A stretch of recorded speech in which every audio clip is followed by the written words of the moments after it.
All right, so for those just tuning in, again, this is the Japan Deluxe Nationals.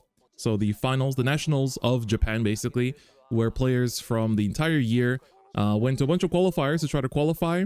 So there was team qualifications, there was solo qualifications, there was Deer Days qualifications, premium qualifications. And so the players from across the nation, or people that travel to Japan actually, could qualify. Usually for teams, it was only the first place teams, except for Davangasai. For solos, it was often the, top 8, I believe, of the solo events. And so there's, of course, once again, lovely prizing that they're competing for. Day 1 will be 7 rounds of Swiss, with top 8 advancing to day 2, 30-minute per round. And then all day 1 players receive this lovely Erika playmat with exclusive art and their own Bushinavi logo. And the top 32 get this lovely Erika generator. And you can see, I think they show the playmat in the flesh as well on stream. So the commentators this time are Pompoko Miyamoto, who is a famous ex-MTG pro. He currently runs a card shop. Very well known for Duel Masters, One Piece, and this year he's been reading to Vanguard, so they got him on the stream. This is Suo's voice actor, and then this is Nak, who runs the Vanguard channel. And then you see the lovely Erika, top 32 energy generator as well. And then all players that make it to day 2 get their own Elementary Sanctitude with their placement engraved on it. So first, second, third, fourth, or top 8, and their own uniform. And the top 3 players go to the Japanese format World Finals. All right, and so now we're going to be just waiting for round 1 to start, round 1 of 7. So 7 rounds of Swiss today into day 2. Day 2 will, of course, be streamed separately as well, so make sure you tune into that as well. Make sure everyone knows that Japan Nationals is taking place, and you're going to be seeing the culmination of a whole year of Vanguard competition take place today. And it looks like we're ready for round 1. Vanguard! All right, let's go. I'm curious to see what will be the first players we see. Probably Riku, right? It's not. Okay. We have Kimiti versus Tetora Zero. So on the left, we have Rewinder. Okay, this deck, I need someone to brief me on this because this deck got like 2 busted promos recently, I think. And this like changed everything, apparently. Apparently, the 2 new promos this deck got are like something insane. And basically made the deck tier 0 or something along the... That's what people have been telling me. Like, this deck is just so good that it's like insane. But Kimiti, he was the first place of Nationals last year, I want to say. Or was it Tomo? He was first or second? It was him and Tomo in finals in like a... And he was playing Barry, I think, against Tomo's Ezel. I think he was the first place, I'm pretty sure. All right, Ezel! Yo! Ezel round 1. Hold up. When is the last time we saw Gareth? Okay, hold up. We got a pretty good start. We got a pretty good start on our hands here. Ezel round 1. Okay. I'm about it. Damn, I haven't seen this. Haven't seen this in a second. Damn, okay. I gotta screenshot these every so often. All right, we got Kokoa. Okay, hits the crit here. Takes the 2 damage already. That's pretty hype. Hold up. Ezel right off the bat is wild. Oh, the loss in energies. I love it. I love the loss in energies. Ezel secret Bediff. So let me read up on some of these Rewinder cards because there's got a bunch of promos from what I remember, but the original deck itself was also pretty good. So this is a Dark States deck, technically, if I'm not mistaken. All right, first 2 damage already dealt to both players. We're going a tri-lane here to begin with. Defends the last attack. And now Gareth is going to get to ride into... So Tetra Zero will ride from Gareth into the Bowman. And then uses the Biscotti here to draw a card for 3 energy. And then we're going to get to immediately search out the order, the Ezel order here, which lets you top 7 to call something. Opponent's going to read every Ezel card. Yeah, Ezel was definitely not a deck that anyone expected in this tournament, I think. But his opponent is a national champion. I'm surprised they didn't put Riku in round 1 because he's a world champion, you know. But I guess it makes sense. You gotta honor the previous the national champ as well. All right, uses Bowman's effect. This card's 1 to ride into the Ezel. Grade 3, 1 turn ahead, and immediately uses the Nebula Knight order to top 7, because he's now on grade 3, to call something. What does he find? Alright, he's mulling over his options. Calls out the... God, even Ezel cards I'm also like so rusty on, man. When your goat is washed. Even Ezel cards I'm kind of rusty on right now. I gotta pull up the damn card list. Take a look at all these damn cards. This was like what? Set Ezel is set 6? No, set 3? Set 3, right? I'm pretty sure. Right. No, it wasn't set 3. God, when was Ezel? When did Ezel come out? It was set 11. Set 11. God, it's been so long. All right.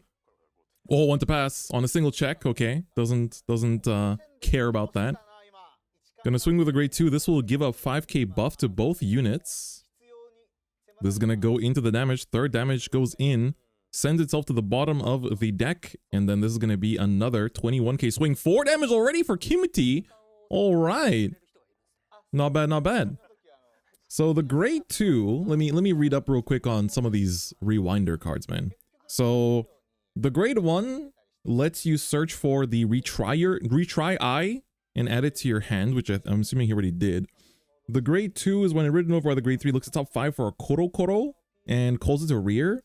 And if you called a Maki Modoshi or a retry eye, then you get added to your hand instead. And I think he just added the promo, if I'm not mistaken. The promo boss that came out recently. So I'm literally reading up on all these cards as we go, because they all came out very recently and I didn't really get to play against them. So this is the new grade 3 basically. This grade 3 has the retry ability, which is like the restand, I think. And then this is treated as the original grade 3 Chrono, which is the name of the deck. And when this is placed, this turn, you can choose all your retry eyes in your drop get the effect that they can be played from drop. And then when placed on Vanguard Circle, look at top 7 for a Maki Modoshi, Unmei no Maki Modoshi, call it to rear and shuffle your deck. Then you can soul blast 1, search your deck or hand for a copy of himself from deck or hand, ride it, and for that turn get plus 5k, and if you search your deck, shuffle your deck. Hey. So the retry eye, dude, this is...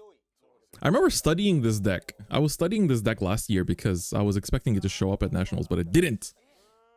It didn't. I don't think it did. Maybe I'm misremembering. Okay, there's a retry eye. It's that order. It's that order that looks edgy. It's a grade 3 order that says orders on once per turn. When at the end of the battle that one of your retry ability possessing units attacks, if your Vanguard is a Maki Modoshi grade 3 or greater, Soul Blast 2 and rest this to retry the attacking unit. And retry means you stand it. It gets plus 5k, but it cannot retry anymore, and its crit and drive become 1. So it's kind of like a whatchamacallit. What's another restand that does crit and drive to 1? There is quite a few. Yeah, that was the Ezel promo. Yeah. Nebula order makes riding up ridiculous. Yeah, right. It's pretty good. All right, so he rides now into the old Maki Modoshi, the old Chrono. So he gets to ride into the old Chrono. And the old Chrono says, he says, Soul Blast 1, look at top 5 for a Koro Koro and call it. Oh, so you just get to cycle through 2 Vanguard abilities. No wonder this thing is cracked. So the old grade 3 lets you like top 5 to call something, then you rewrite into this. This lets you Soul Blast 1 to call something. And then if you chose a retry eye, you can add it to your hand instead of calling it. And then he has the effect, which is, what is it? How do you, it's like the limit break, right? If you Persona Road, and if your damage is 4 or more, you can use this ability once per turn. End of the battle, put a card from hand to soul to choose the 3 minutes Chrono from deck or drop. Call it behind your Vanguard, and for that turn it gets plus 10k power if you search your deck, shuffle your deck. Is Rewinder good? It got 2 promos, basically. One of them came out yesterday, by the way. So this is like people just trying to get the upper edge to like just beat their opponents before they know what the deck does. So this deck's like most effective today, basically. Yo, Shigure Kitty, thank you for the 41 months. Sashiburi, thank you for coming through. Appreciate it. Also, Kisama, I see you with the 65 months too. Thanks for coming through, buddy. It's legal, yes. Pokemon. No, not Pokemon. Somebody commented about Pokemon and I already start talking about it. But yes, in Japan, there's no such thing as like delay in legality for the most part. Outside of some tournaments, like if it happens the day after, if it happens like the day after a promo comes out, they usually do ban it sometimes, but usually it's like legal the next day. It does like 8 attacks that you can't use the restand heal on. Thank you. Appreciate it. Using Pokemon in Vanguard legal. Hey man, this is an official restream, so I can, this time around I can do what I want. Alright, sees a crit on the first drive check. Puts Tetra 0 to 4. And now he's gonna get to use the effect because he's at 4 damage, right? He gets to put a card from hand to soul, and now he gets to call the other chrono from deck and get that plus 10k power. Hey, strong. Okay. Stonks. All right, he calls the chrono here. This chrono says he's a grade 2. When he's placed by your Vanguard's ability, for that turn he gets the effect that he can attack from the back row. And when he attacks from the middle back row, you may give him plus 5k. If you did it at the end of the battle, he will go to soul. Alright, now he's going to use the rewind ability of the retry eye to soul blast 2 and restand his Vanguard and turn his drive and crit to 1. So now he gets another Vanguard swing. And this is a single drive. That's pretty tough. If you hit a crit, that's like kind of GG's, right? If Tetra Zero's hand is thin, oh, he has an OT in hand. He should be fine. Famous last words. I think he has a PG as well, so... That being said, if you get OT'd, you get OT'd. What? He just takes it! He goes to 4! He is already on 6! He's gonna just die! He's gonna just die! He's gonna get OTK even though they didn't heal! Oh my god! Tetra Zero! He got blown up. He had a PG in hand. He got an OT in hand. Couldn't he have a, like, PG'd and then OT guarded the second crit, whatever, with the crit 8? And then just gone to 5?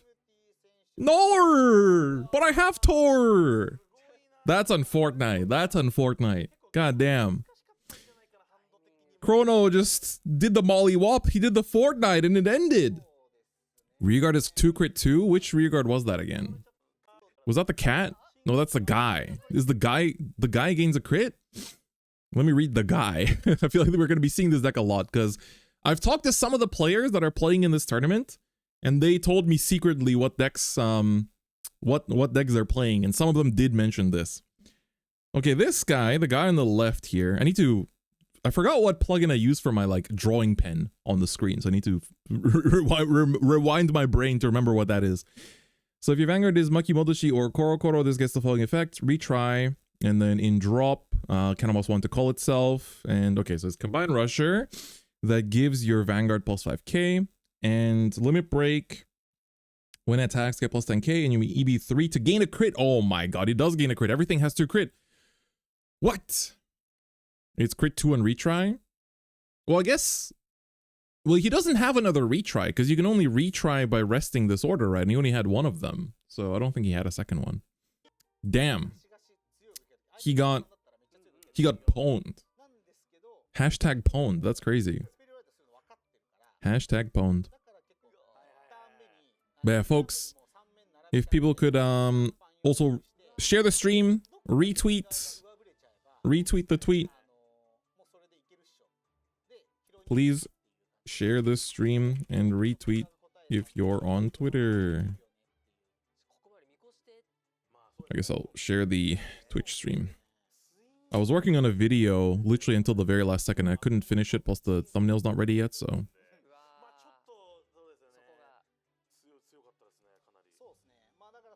I've been putting Rewinder on the same tier as Minerva on my tier lists. Yeah, that's what I've been hearing from a lot of the players too. The only problem is that this promo, the newest promo only came out yesterday.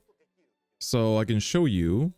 This is the newest promo. So this says if you have a Maki Modoshi Vanguard, this gets the following abilities. It's a grade 2 that has retry, so it can restand if you have the order. When you put it to Guardian Circle from hand, you can, or discard it for your right deck. You can EB3 to draw 1, so it's basically a Guncycler. And in drop, it has the Limit Break effect if you Persona Road. If you have Shirai, the guy that gains a crit, when he would retry, so when your Shirai would restand, you can retire that unit that retried to call this to rear. Choose all Shirais from your drop and put them to gauge under this card. If you put 5 or more, you can almost 1. This gains a crit for that turn. And he has retry himself, so you can swing, restand. When you restand, this guy pops out, and then you can gain a crit on both of his attacks, because he gains it for the turn. And if this turn he was placed by an ability, for each of his gauge, he gets plus 5k power. Damn, what the hell? This thing is cracked. This thing is cracked, holy. Why is he cutting a plane in half? What the why? Why is he cutting a plane in half? Bro! Why is he cutting a plane in half? What is happening? This deck is getting an anime by Studio Bones. Damn, this is gonna be the most famous deck in Vanguard. It's gonna be the Chainsaw Man of Vanguard. We have round 2. Let's see what we have. And that Vanguard. Damn, he's so good. Pompoko doing an amazing job here on the world stream. We have Mishi on the left versus Ogu Yuta on the right. These are both players I do not recognize, actually. All right, so we're going to be seeing Mikazuki Minechika versus Krysrain. Rain Chris. I tell the story every so often, but in WGP Tokyo Day 2, my Day 2 opponent was named Rain, and my name is Chris. So we create Krysrain. If we fuse, Krysrain is born. Unfortunately, we are both men. We cannot give birth to Krysrain. Anyway, Mikazuki Minechika rides up. And gonna just swing here, going second. Bazinga, nothing. PG in the damage, that might be big. We see the high 5 ditched for Oguyuta here. Not with that attitude. What a range of decks for nationals. There is a lot of players this year, though. There is a lot of players that qualified. Because it was like, they had a whole bunch of solos events. No Forge, it's over. It's actually a game. Damn. We have the Token Rambo mains in chat telling us how it really is. True, you do want to be setting Forge every turn, don't you? Alright. Gonna look for a mermaid from top 7. What do we see here? Ooh, finds a new girl. The new supports for Krysrain from set 11.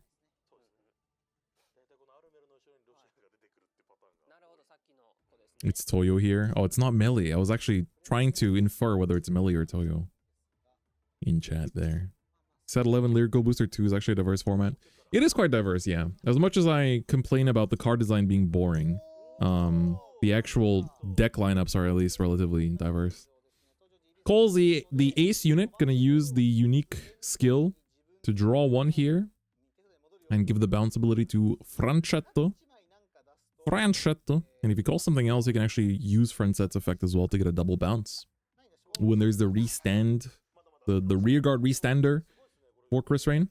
Gonna swing Vanguard first, so this is gonna be 15k to guard, okay. So that means the other 2 attacks will likely be going through. PG checked. This will be 15, so that's a 10k, a little bit awkward to guard, likely going to be taken, no defensive. And then we're going to see the front set come in. She's going to get her own 5k power from attacking, so this will be 23k, likely also going to get taken. And a heal is actually going to be effective right on time. The ride line searches any grade 2 plus, you just have to ride a mermaid. Ah, my bad. Yes, Mikazuki Minechika does have a grade 4 now. That's what released recently.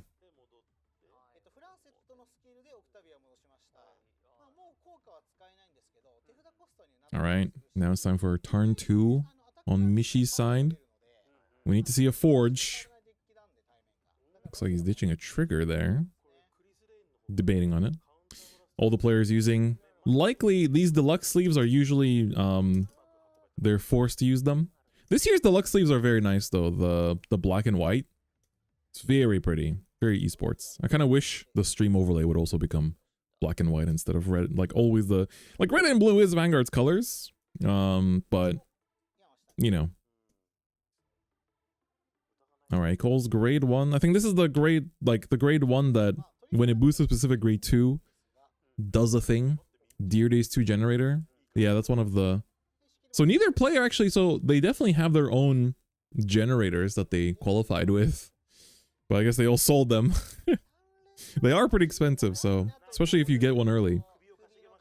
All right, let me take a look at some of these token Rambo cards because I do not recognize a lot of these boys in suits. The new wave of token Rambo kind of like didn't really make as much of a splash, so I also kind of missed out on a bunch of them. So this grade 1 says when he boosts you may soul charge 1, and essentially if he is a rearguard in the same column as him stands, you can also stand him for energy blast too, but you can also reduce that energy blast cost too, which is pretty good. All right, then we see the second damage go in here. This grade 3 rearguard, I want to also check. I just sound like a guy that doesn't play the game, man. But all these like niche decks are getting featured early. Okay, so this guy is rearguard guardian in hand. If you have Mikazuki grade 2 or greater Vanguard, he gets intercept, grade -1, plus 5k shield. When you call him, you CB1, draw 1, and you may soul charge 1. So that's what he did earlier. And when he attacks, if you have a grade 3 or greater Mikazuki Vanguard, he gets plus 5k. But if you have a grade 4 Vanguard, he gets plus 10k instead. So he's actually a very strong rear. Stonks. No forge though. Quite cooked. Cooked, baked. Quite unfortunate. He's the reason the OT is super GG. Oh. Funky monkey. Alright, Krysrain Cadenza. Eve is now here. Gonna high five. So banish it to draw 1, and then you get to call something from hand first. Let's see where it's gonna, what's gonna get called, where it's gonna go, who's gonna do what.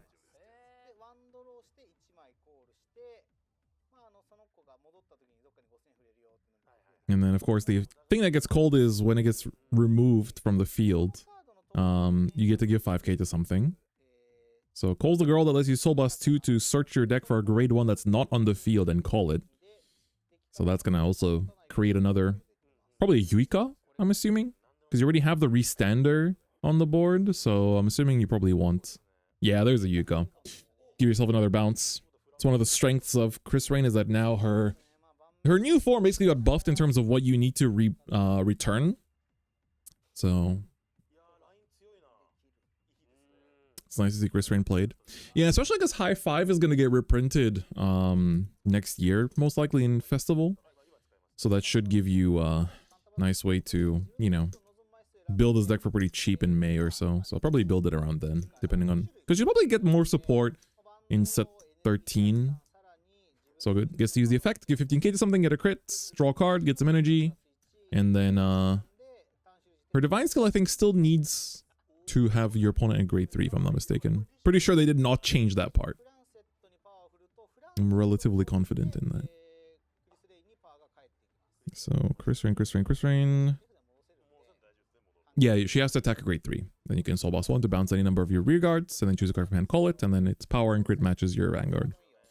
Alright, swings in for 23. Mikazuki player's face. At least he's at 1 for now. His hand is pretty low though.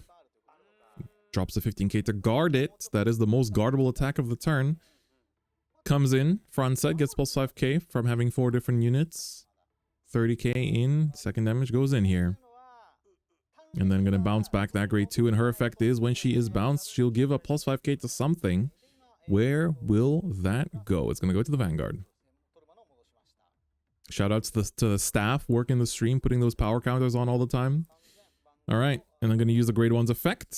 When Krysrain attacks, you draw 1, send it to soul, and stand a rear guard. So you get your 4 attacks this turn without using the Divine Skill, which is of course one of the strengths of this deck right now. So it's coming in with 33 with a crit.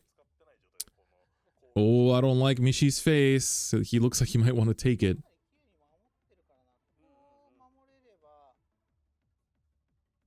Rot-row. Rot-row. Does he want to PG this? Or is he going to just eat it?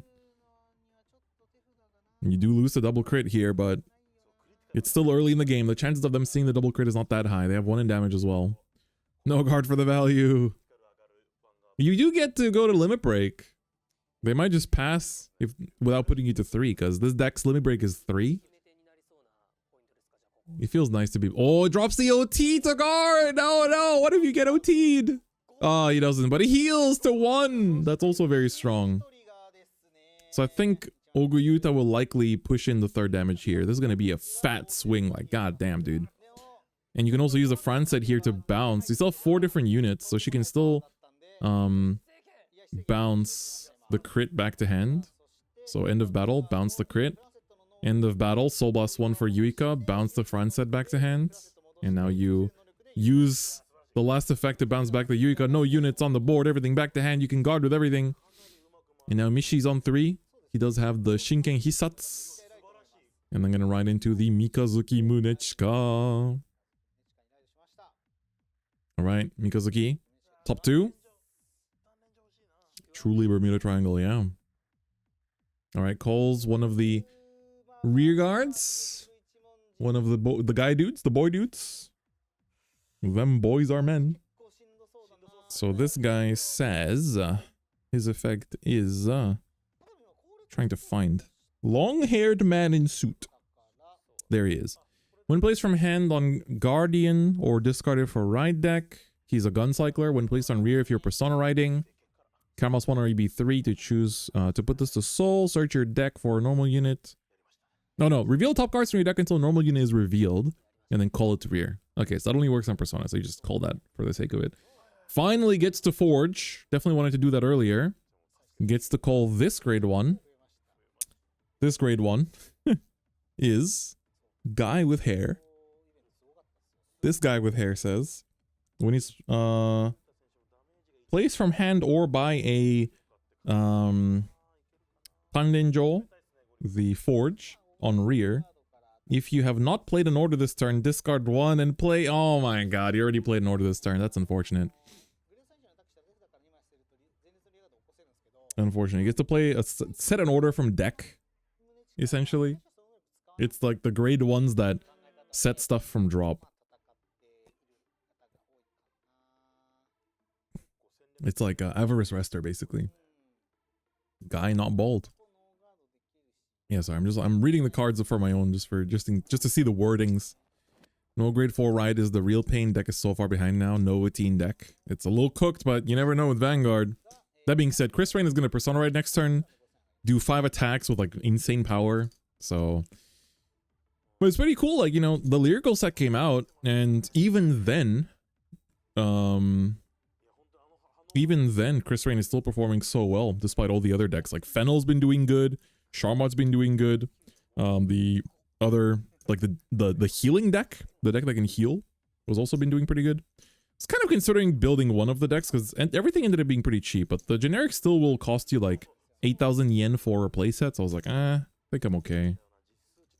I might pick up the Shenri. That's like the only one that I'm kind of debating on, but that's about it. Before I go off on holiday. Okay, we're guarding this one. This is a 1826, I think. All right. Oh, there's a forge. Heal again. Okay. This might be what lets Mishi survive. Plus 10k to the rear, the guncycler. So then this gets plus 5k on attack. So we're going to be blocked with a 15, and this will be another 28. Gonna take 1 here, go to 2. So far, a slow start to the game, but Mishi really needs to ride the grade 4 next turn. He found a second forge, but still a little slow. Definitely wanted it earlier. Persona ride the Krysrain. Not the Reese's Pieces. That's right. Reese's Pieces in the damage. The Shenri dropped like half of what she was. Yeah, dude. The day 1 prices for this lyrical set were ridiculous compared to what everything is now. It's like everything's pretty cheap. Also because it's the off season, so everything in Vanguard becomes cheap in December because all the tournaments are done until like March. We do know that there is a tournament, like a New Year's tournament in January that I'll try to go to, but even then, you know. He's gonna persona ride and go to grade 4. They aren't timed. They are. It's 30 minutes. 30 minutes rounds. We're only about 15 minutes into the round though. Alright, Soul Charge. The Restander. I think you do want that on the board if possible. That's the second one gone. Franchetta, I'm gonna get the plus 5k here. That new grade 2 is so good, man. It's wild. How was Mishi at 2 damage going second into Krysrain? He healed on offensive. Alright.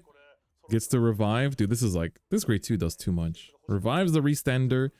CB1. Krysrain effect. Draw a card. Give something 15k. Get some energy. Get a crit. You get some and you get some and you get some. Everyone gets some. Big power. Big power. Big stonks. So we're looking at 33. I think the power blocks include Persona Ride, if I'm not mistaken. And then 45, 53. Yo, what the dog doing? What the dog doing? That's going to be able to return 2 cards from the ride deck to get back a Persona Ride from soul or drop to hand. Gonna just take it from the soul to make sure you can Persona Ride next turn. Expecting this game to go a little long, which might mean he might not actually Persona Ride. Oh, sorry. He might not mean, Divine Skill this turn. Swings in. Ain't that a mouse? It's whatever you want it to be, bro. What the dog doing?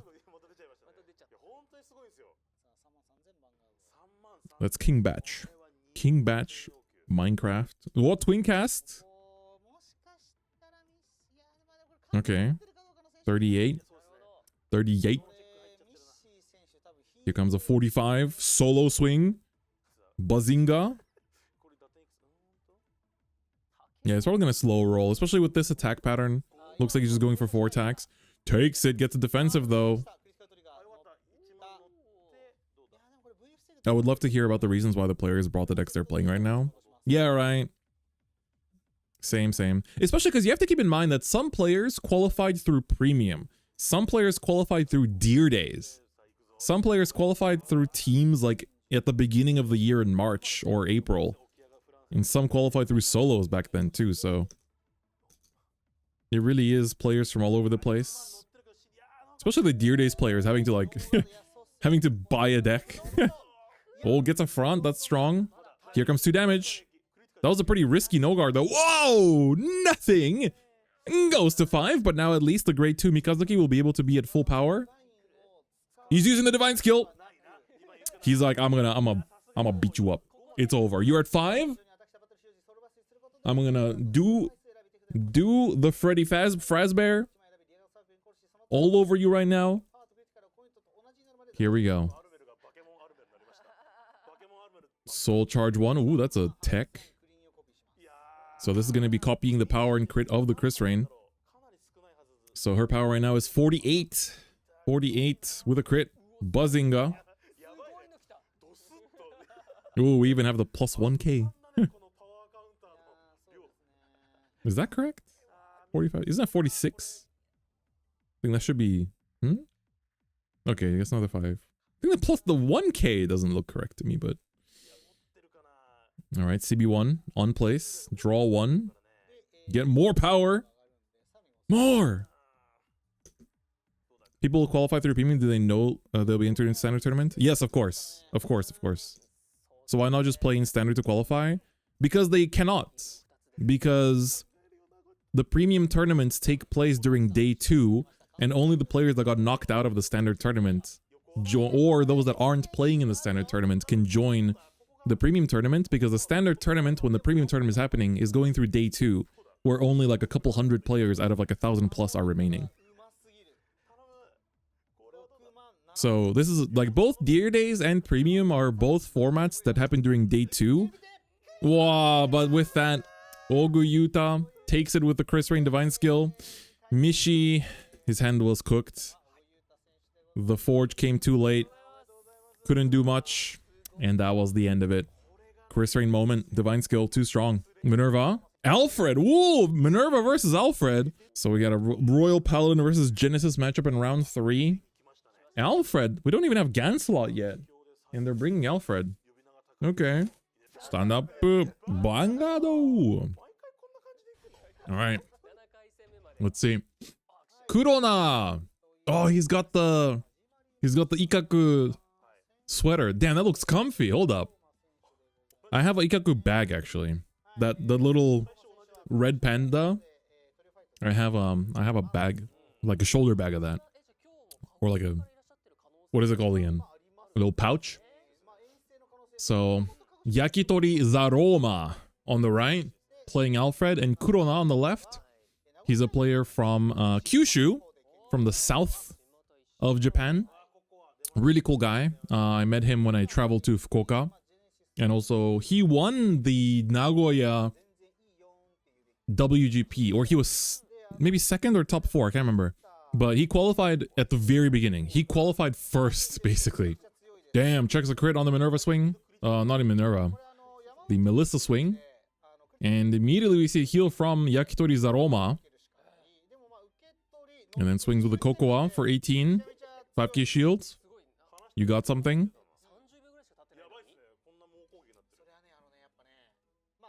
Oh, gonna guard that one. Overguarding a little bit, but better than taking the damage. He's got the lovely Dark States energies too. Is there any other place of sub T outside of YouTube in this? No, that's all. I appreciate it. Thank you for your support. Gonna retire the Kokoa. And then reveal 3 different grades for the Rad line to look at top 5 in Cola grade 1. Do we find a Sergaon? Whiff! Smoj.com. Sad Fortnite. Ooh, and we have the Emma energies on Yakitori's side. Alright. So, I think Kurona is asking to see Alfred.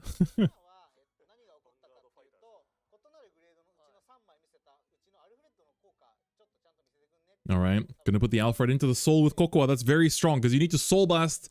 You need to soul blast Alfred for Soul Saver's ability. Alright, Blaster Blade gonna swing. Gonna be a no pass. Gonna heal down to 0! Both players at 0 now. Here comes a 26k swing. Onto the Melissa. Kurona gonna go to 1. Daika sleeves will carry. That's crazy, bro. He was about to go to 2 and he's healed down to 0. Alright, gonna dish a crit here to ride up into the Chamomile. Effect of the Melissa. Look at top 5 for for anything. And put 2 cards to soul. Oh, there's the double Minerva. Damn, okay. Stonks, pretty good. Damn, look at the arm angle. He's shuffling. I think he can elbow you in the head. If you get in his way when he's shuffling, he just elbow you in the head. That's crazy. Alright, 2 Minervas. Go to the soul. There's the Dedidim. CB1. Soul Boss 1. Draw 1. Call 1. What's it gonna call? Ace units. Energy Blast 3. You can use that immediately. Unique skill. Top 7. Call something. Give something resist. Get 5k. Here is the top 7. A card that you can only play 1 of in the deck. There's Dissection Angel. A countercharger / something you can soul blast 1 to draw 1 as well. Minerva player with a custom hand. Yo, man, that's my gold Kurona, man. He's a really good player from Kyushu. Remember his name, Kurona. You'll definitely be seeing him more often. Alright. Anything else? Are we going to do a tri-lane here? Going second. And you want to go second as Minerva too. 18k coming in. Another dissection. Sergaon hits the damage. You would have liked to call that from the ride line last turn. Dissection skill going to be used. Here's Soul Blast 1 to retire it and draw a card. Because we did drive check another one, so we do know we have that. And here comes a 23k swing. Going into the Vanguard. Going to be blocked by 15k. 1 damage for Yakitori the Roma. Alright. Pretty strong. Here comes turn 3 for Yakitori the Roma. This is also, watching these national streams, you get to see my Japanese advance. I can read more and more kanji as with every year. I've learned just a bit over 600 kanji. So I'm trying to actually get my JLPT next year. I've been getting to work in Japanese without any certification. I'll just speak to people and they're like, okay, you're good enough. And they just, I get jobs. Or I get promoted and stuff. But even my boss was like, it would help if you actually got certification. I was like, okay, I'll get certification next year. So I've been grinding kanji like crazy this year. I gotta get that count to 1000 so I can actually get the N1 next year. Alright, another Kokoa used. Puts a heal to soul. Leaves on top. All right. Plus 8k to Alfred. Alfred cannot be boosted. He keeps that effect alive from the OG. There is the grade 2 restander. No guard the Vanguard swing. Crit checked. Chrono's gonna go to 3. Does Alfred actually cook? I don't know, man. We're gonna find out. Second check. Persona. Oh, we see a crit here. That's a defensive. Bibine. Yeah, that's her name. Front. All right, Vanguard's now at 30. So I do think the Cocoas do get plus 10k if your opponent sees a defensive, right? Do they not? All right, ace unit gonna die there. And gonna just pass. Oh, the opponent has to be grade 3? Damn. What's the kanji to English equivalent? It's not really anything, because like kanji are both their own words, but they're also parts of words. So yeah, that's it's kind of hard to say. Like, I think you graduate primary school with 1,000 kanji, I think, in Japan. Average Japanese person, I think, learns 2,000 kanji in high school. But the like foreigner Japanese certification that is considered fluent is 1,000. So, all right, Bibine coming in, EB3, draw a card, slide something from the drop to the soul. Let's see. He's cooking, he's debating. Gonna put the crit to soul. Okay, from Bibine's effect. And I'm gonna use the order, the Nebula Knights order for the top 7 to call something. What's it gonna be? I think you're looking for another good attacker, or yeah, I guess another rare limb works, but you're gonna be a bit tight on CB in that case, because I think you want Angelica. I think you really want Angelica right now. Does he have one in hand? Because otherwise your CB is a bit tight. You have one CB you need to use for Minerva. Gonna Soul Blast a Fire Regulus though to check top card. It's gonna be a Nebula Knight's order. Gonna Soul Charge it because you can just get it out and then use it from the drop, and then Fire Regulus is gonna be used for top 5. Do we find Angelica? Off the top 5, whiffs it. Gonna shuffle and draw 1. Might have been aiming for the draw in the first place. Draw 1. What do we find? We don't see. Do we have Angelica in hand? We have the Dissection. That can offer you a counter charge. And then gonna use the Minerva grade 4 from Soul here. Has to put a Genesis from hand to Soul. Oh, Angelica was in the hand! Okay, we have a free multi-attack. Minerva's effect gonna be used. Put a card from hand to Soul. If it's a Genesis, you get a bonus effect, but not now. Alright, bind the original Minerva.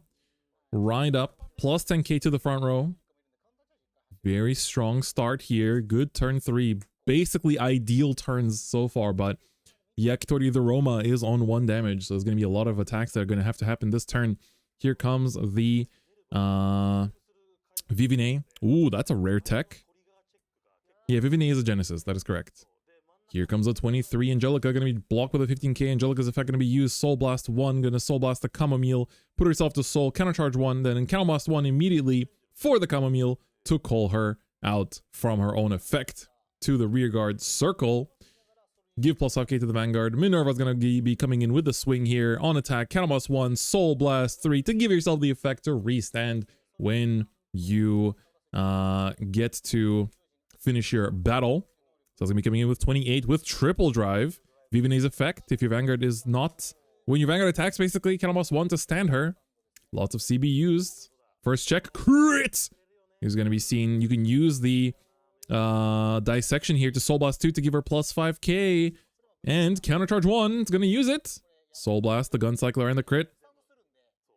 And this is going to get to Countercharge 1. What are we going to countercharge? Is going to be the crit here. Second check, PG. Third check, another crit. Time to explode. Here comes a 3 damage Minerva. Gonna be blowing up Yakitori the Roma. Quite literally, Ooh, the heal though. Yakitori the Roma. As much as he gets fried, he gets to heal 3 times this game already, but he's still at 4. This Minerva is still coming in with the lethal. But you can technically force out another attack here because you theoretically can swing with the Chamomile column to put that to Soul. And then use... What? No guard! Never mind! He's gonna just die! Oh my god! First things first, add the power there, but this is going to be 3 attack swing, 3 damage swing. Yakitori the Roma. He only has 1 heal left. He has to check the last heal and an OT, but he doesn't find it even after healing 3 times. It's not enough. Kurona takes it in a very dominating showing with Minerva on turn 3, baby. That's crazy. Damn, I went to the bathroom and they started up round 4 already. We got Kanapon on the left playing Vyrgilla, and we got Mushikonas playing Dekkakun on the right. What the hell did Dekkakun get? What? All right. What did I miss? Just from going to the bathroom. Let's quickly recap the first few turns. They got Vyrgilla went first. Swung with Dekkakun. Checked nothing. Shenri went to damage. Rode up to grade 2. Used the grade 1 to look at top 7 for a Fanvare, and now we're caught up. All right. All right, let me read the new Dekkakun card. Then we're getting all the Korokoro cards getting featured out here. What's going on? Ooh, tri-lane. Ooh, get the extra crit on the Vyrgilla now too. Hold up, amongus.com. Here we go, 8k swing. Mushikonas is one of the top players. He's the guy that basically invented the new hero list, the new B hero list that everyone is playing. He's the guy that invented it. So he's a top player that's been around for quite a long time. So this is going to be a big one. Okay, guards with the 5k. This is going to be a fat 23k Vyrgilla with a crit. No guard. Here comes another one. Okay, just 2 damage. Let's see a defensive here. Sees nothing. Second check. Sees the heal. That will activate it. This last column is hitting for over 18. Thinking about the Shenri, not going to use it. This coming in with 23. So 10k to guard. How is he going to block it? He does have a draw, but doesn't have the extra effect yet. So they have to drop a regular trigger for it. Looks like he's debating dropping a crit for it. So the new Dekkakun says Vanguard, deck, and drop. This is treated as the original grade 3 Dekkakun.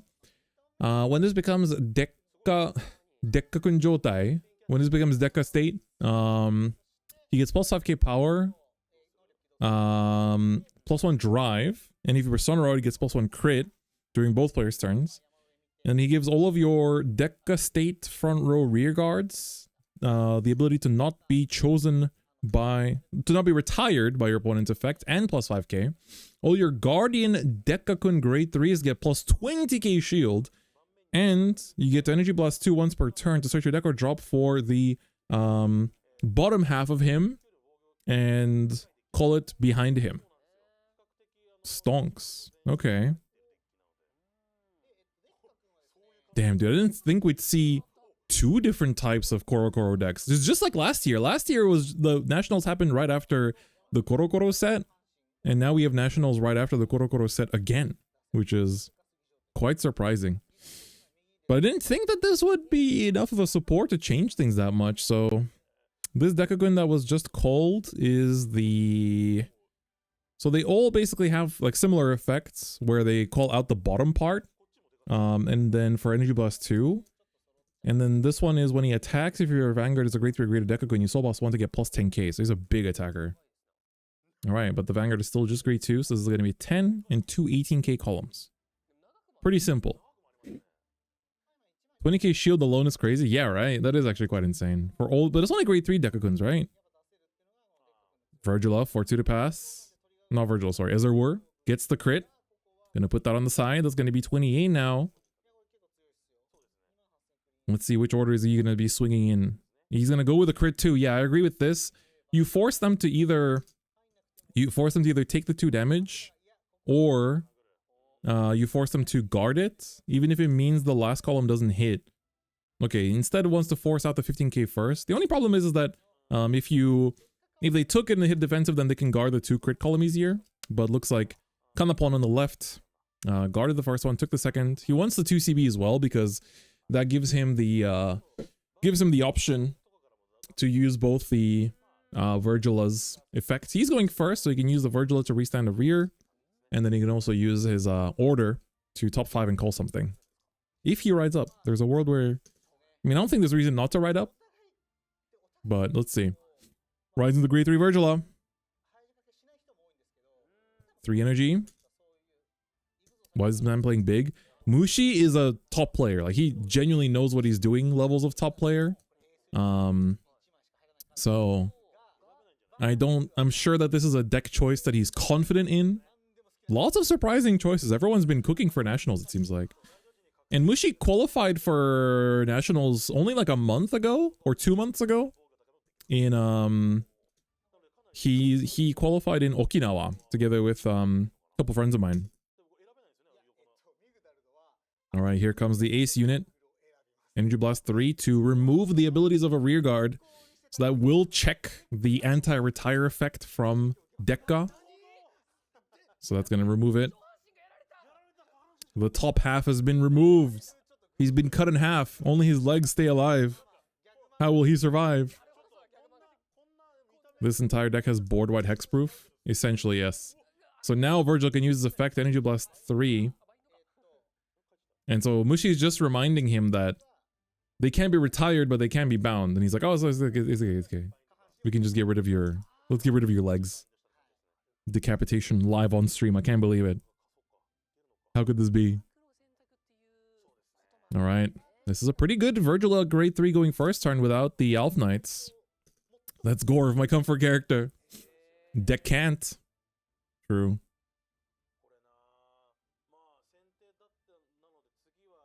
So I guess you can swing with the... He doesn't have the Cosmore, so Ezel work can swing for 15 on his own, ask for a 10k shield.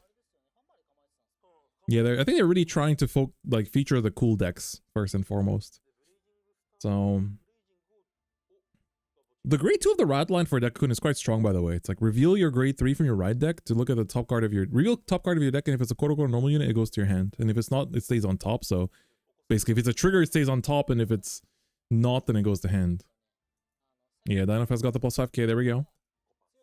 Alright, so swung with 15. Now I'm going to swing with the other rearguard column too. I like this. You are still going to be in heal range even if this hits.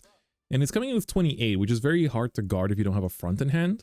And you already saw that he's playing draws, so this attack pattern makes even more sense after the first attack happened too. This would force him to drop a 15 and intercept. Hits the draw trigger. Gets to go to 20. This will make dealing with the Vanguard a bit easier too, because Vanguard is currently 26. Actually, no, the Shenri needs your opponent to have 1 or less rears, and he hasn't played an order this turn. So, if I'm not mistaken. Yeah, the Shenri is actually not active.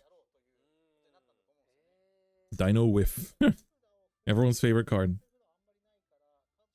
But yeah, Vyrgilla won Kyoto, I believe, this year. Can't remember if it won anywhere else, because Varga won Osaka. Vyrgilla won Kyoto.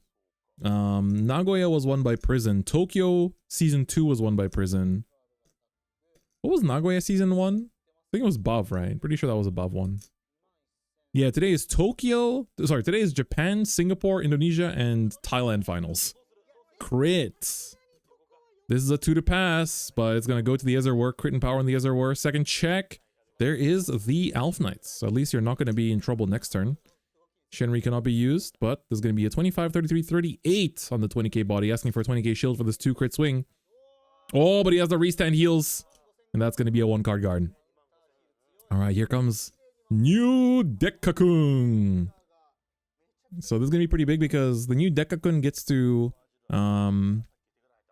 give plus 20k shield to all of your grade 3 Dekkakuns. So that's already quite good.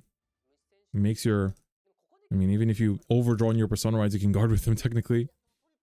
So here he's gonna on-ride first. Use the... So he's gonna use the effect to call the bottom half first.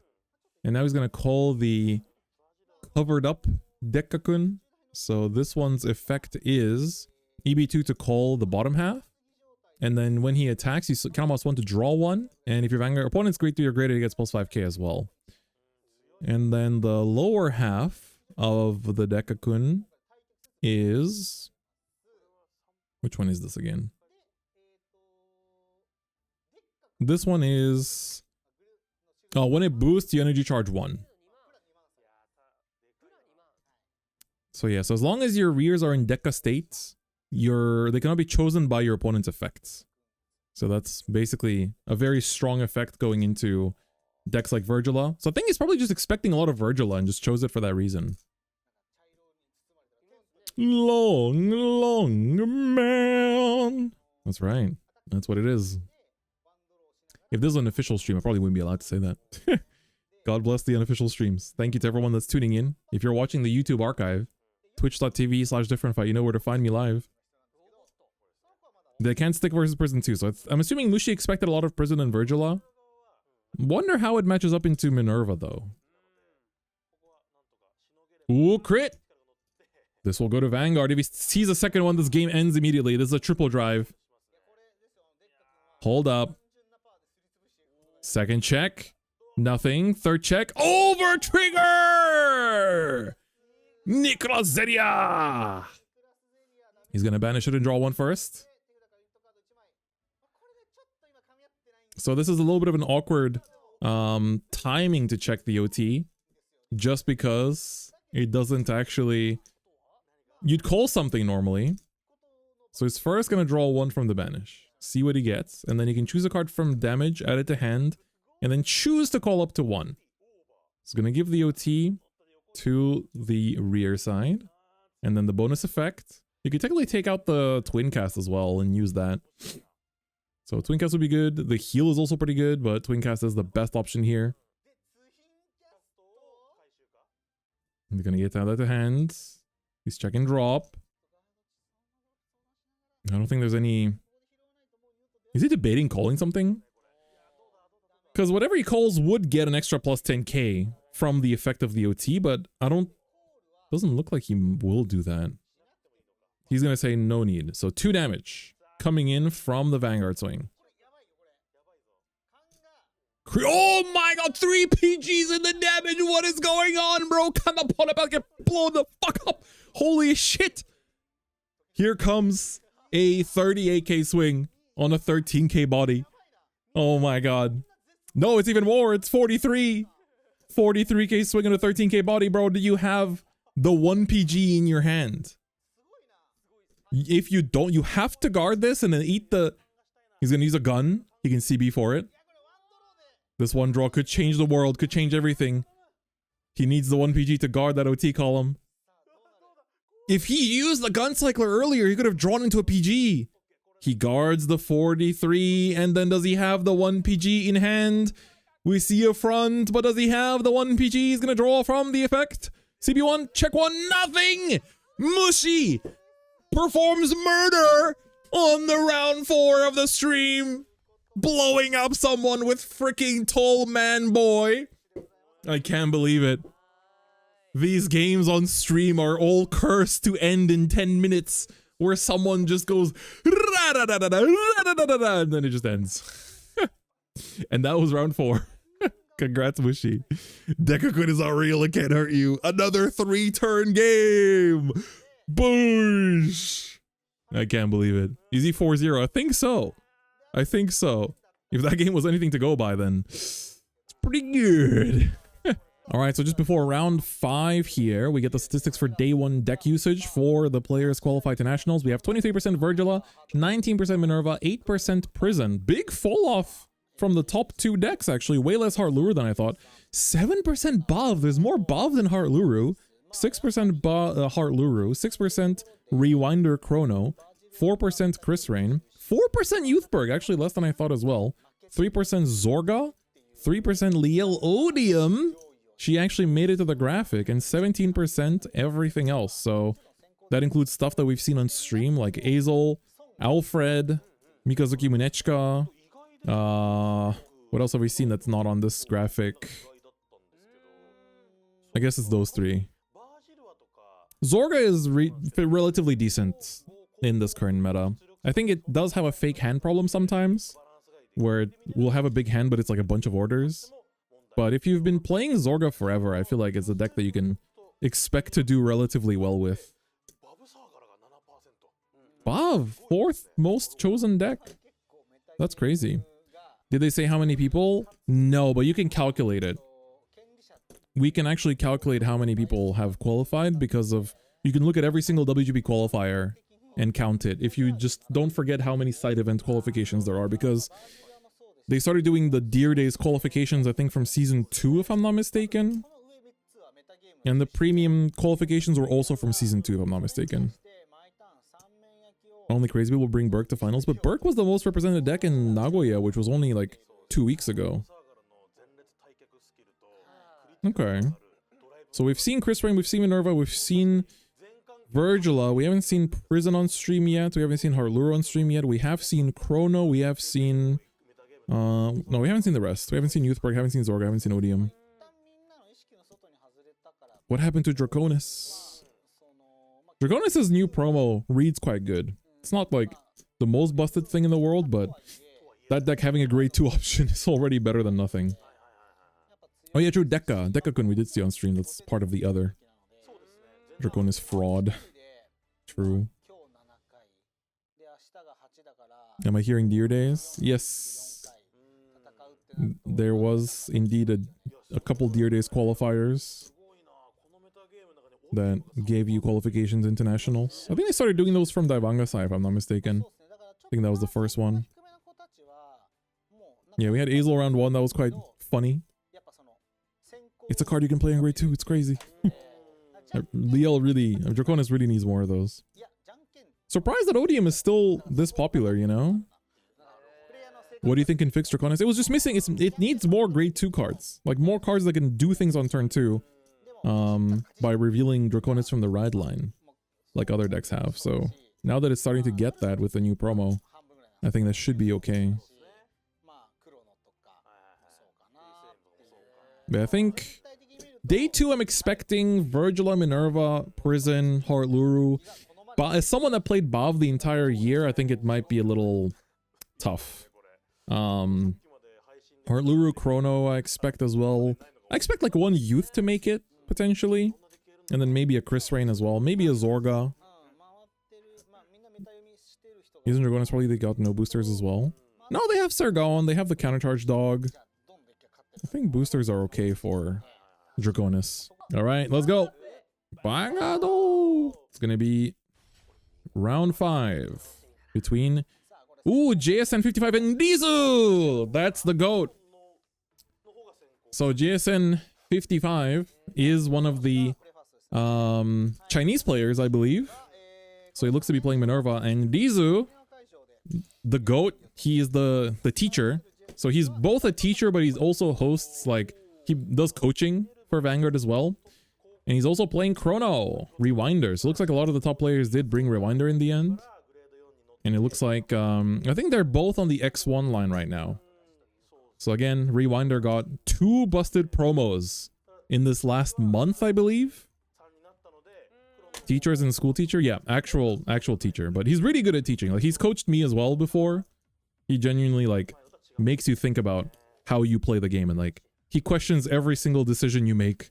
Even, like, why you called this on this turn. Why you didn't do this. Why you did attack this or didn't attack that. It's, like, very, very small decision-making steps he will make you question everything you do. Which is pretty good. Alright, so we see JSN here with the Cocoa start. Gonna put the Minerva into the Soul. So giving up on the Persona Ride, but trading away a shieldless card for, especially against Rewinder. They go pretty ham very early on. So that's gonna be pretty strong. So again, a reminder that Rewinder basically is a, like, potentially 8 attacks deck, I think. Alright. OT to pass. And hits the first damage. It's a front. Alright, here we go. Turn 2 for Ezel. Gonna ditch. Ooh, another order. So you can set those up. Rides up into the grade 2. So the grade 2 here. Okay, he also gets the Shirai? Was that his name? Okay, gets a Persona Ride copy to hand. So just a couple swings early. Nothing too crazy, but trying to get some cards from hand here. Ooh, and gonna use Biscotti here to draw JSN. Keeping that hand full.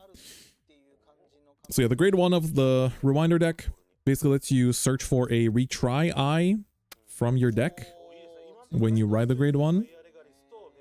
And then the grade 2 is a, when you ride over it, you look at top 5 for Koro Koro and call it. But if you found a Makimodoshi or a retry eye, you add it to your hand instead.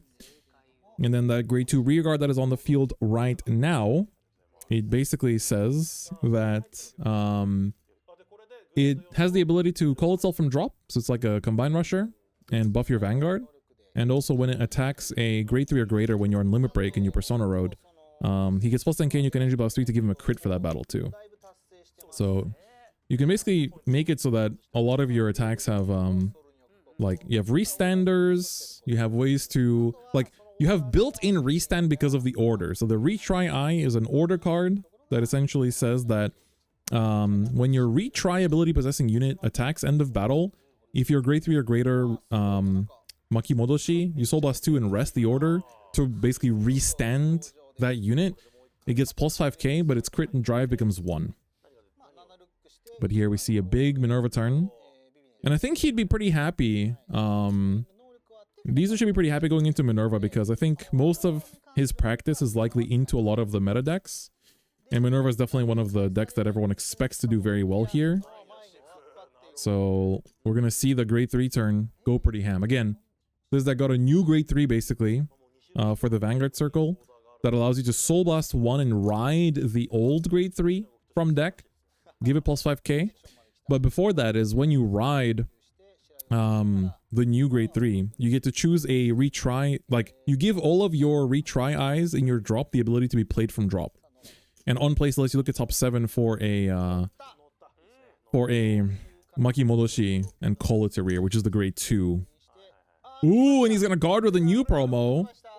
So the new promo is a, this one has the ability to, like if you ditch it for ride or if you guard with it, you can EB3 to draw 1. So it's like a gun cycler. But you cannot pay for it with CB though. Nak actually pointed it out too. Alright, so Minerva did a pretty big turn, you know, with the ace units together with dissection. But even then, Ezel was only on 2 damage. So we're gonna ride up here. Top 7. First things first. How do you feel about Bushi giving so many decks gun cycler replacements? I mean, it's just another generic, I guess, for them to, you know, just another generic for them to copy paste everywhere, I guess. Alright, so a lot of this deck goes live when you're at 4 damage, so I wonder how, because when we saw this deck in round 1, it basically didn't, you know, it was already on 4, so it went ham immediately. But because he's on 2 now, I think we'll see a bit of a slower start.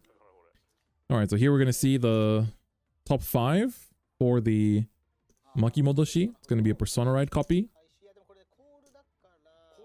So I wonder if he's not going to ride into the other one here. Alright, so going to use the effect to play the order from drop.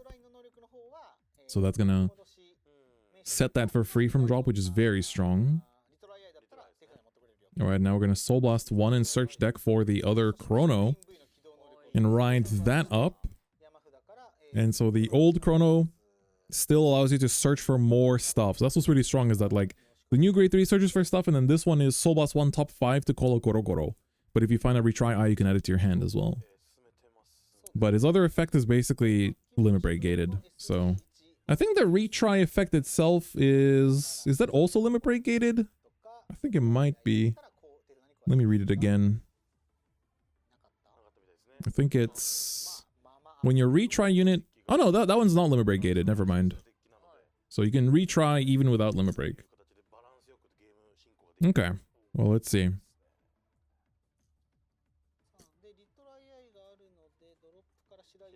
You get 5k power to Vanguard and another search, you always go to the other. Yeah, you're basically just like constantly and you also get 5k from the shit eye as well. So it's pretty good. This is gonna swing into rear. And I think we're asking now how many numbers, how many attacks are we gonna be seeing here? But how many shit eyes do you have? Because the new promo like puts shit eyes into your gauge, but I thought there's only one shit eye, but maybe there's more.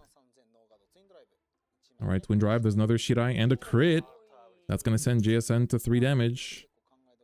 I feel like Rizu has been on the Nationals stream. So Rizu got top 8 in Nationals last year, I remember. And I think he died in top 8 against Riku. Ooh, JSN hits. Double defensive. Doesn't heal, but goes to 30, so... Gets the chill. Gonna use the retry, though. Soul Blast 2 to restand the Vanguard. And get plus 5k. So now we can just swing rear with the other rear. And then this is gonna be a 38 with 1 crit, because the order, the retry ability resets your critical and your drive to 1. So even if you gained a critical by a drive check or something, the critical has to go down to 1. So JSN is at 30k here. That's going to be 38 with a single check. So 20k shield will give you a no pass. Yeah, Rizu was playing Levy Dress last year. So another very interesting deck this time around. Okay. 38. Single check, single crit.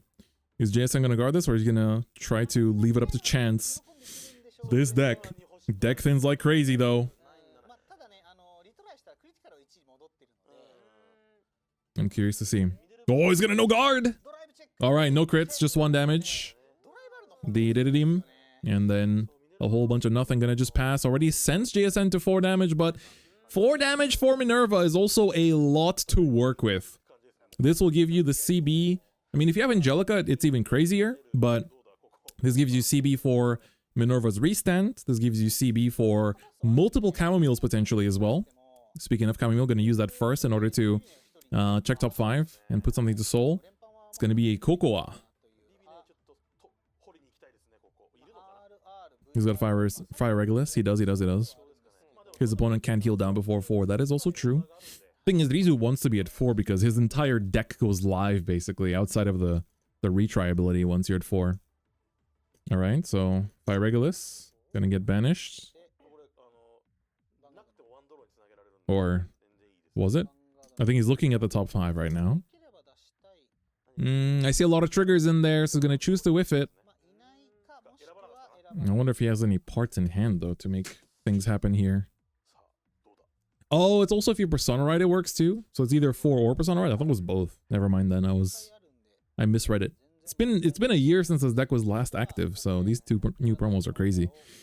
Gonna go for the Nebula Knight's Order here. Banishes it, or binds it rather. Binds it for top 7.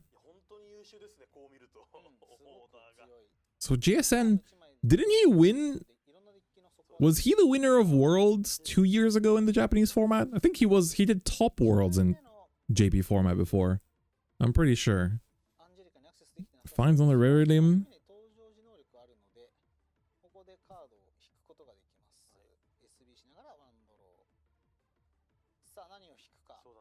So Jess, yeah, he was the, I think in China he's won WGP multiple times in Vice and Vanguard, which is already like mad impressive.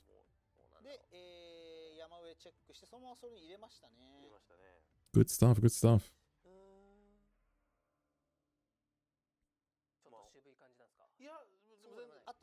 Alright, so he does have the grade 4 Minerva and Soul already, I believe. Another Rare Limb. He does have Angelica, so that will actually give you already a combo to do. So gonna use the Minerva effect. Hitting the board with the, the OK hand sign. You do be the OK hand sign. Yeah, I know Vivine is a little rough, but you can still do a lot because you have double Rare Limbs. That means you can go Angelica. Angelica creates Chamomile, then swing with the Chamomile column, send the Chamomile back into the Soul, and then you can Soul Blast out the Chamomile and the Melissa to create another column there.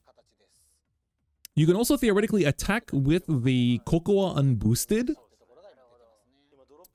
and then you could do, so there's actually, the way you could do this is swing with this, and then this creates a Chamomile. Swing with this unboosted, and then that goes in.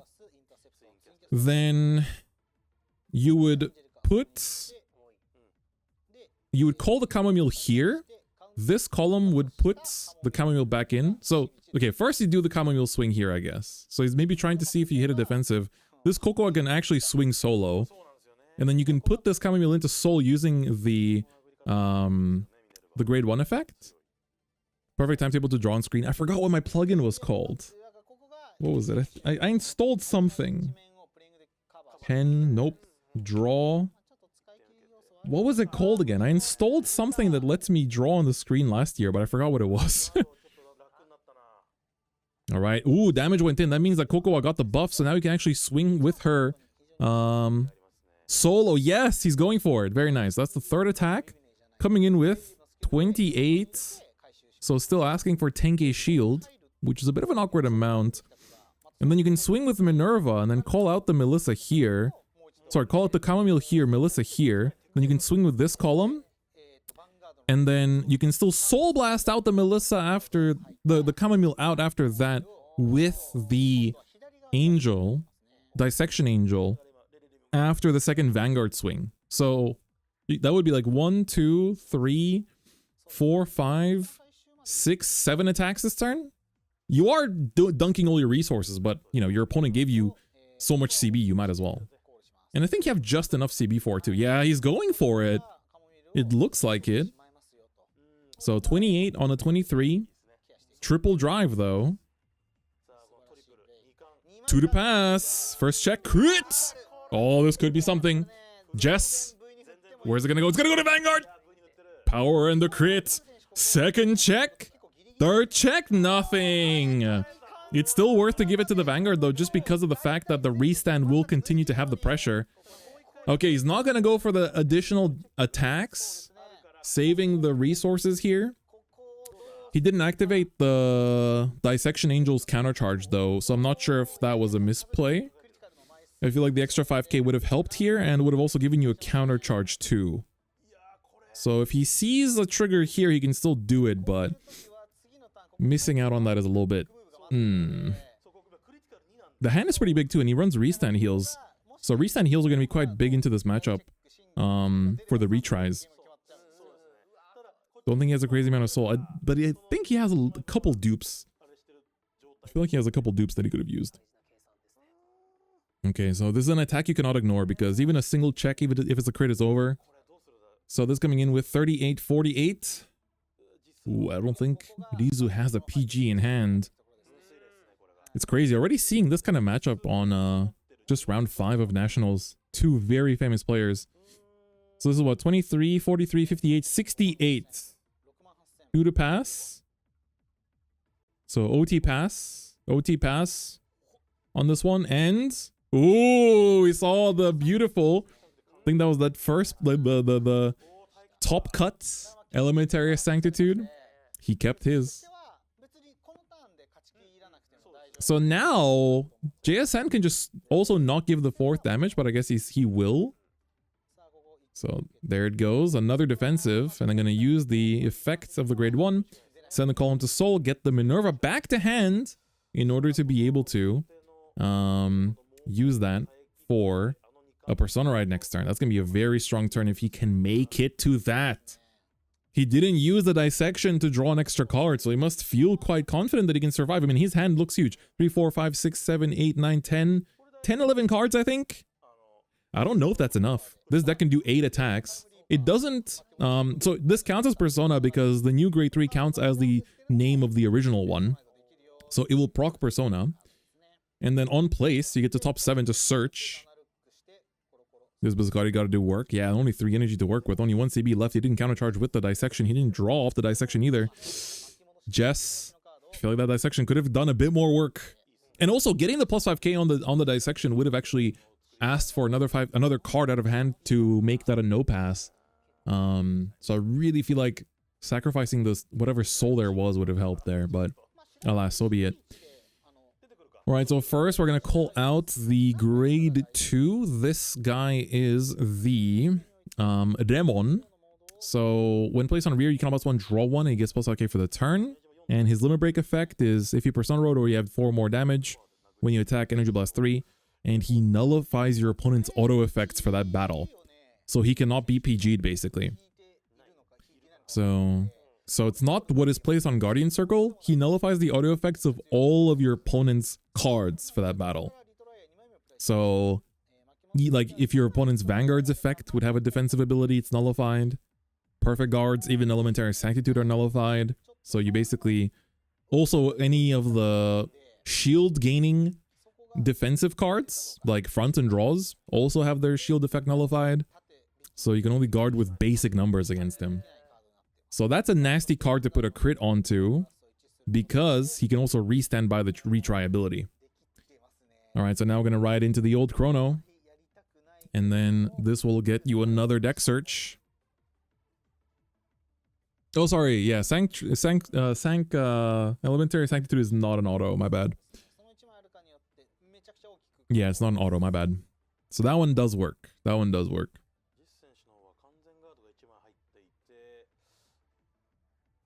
Hand is pretty big, though.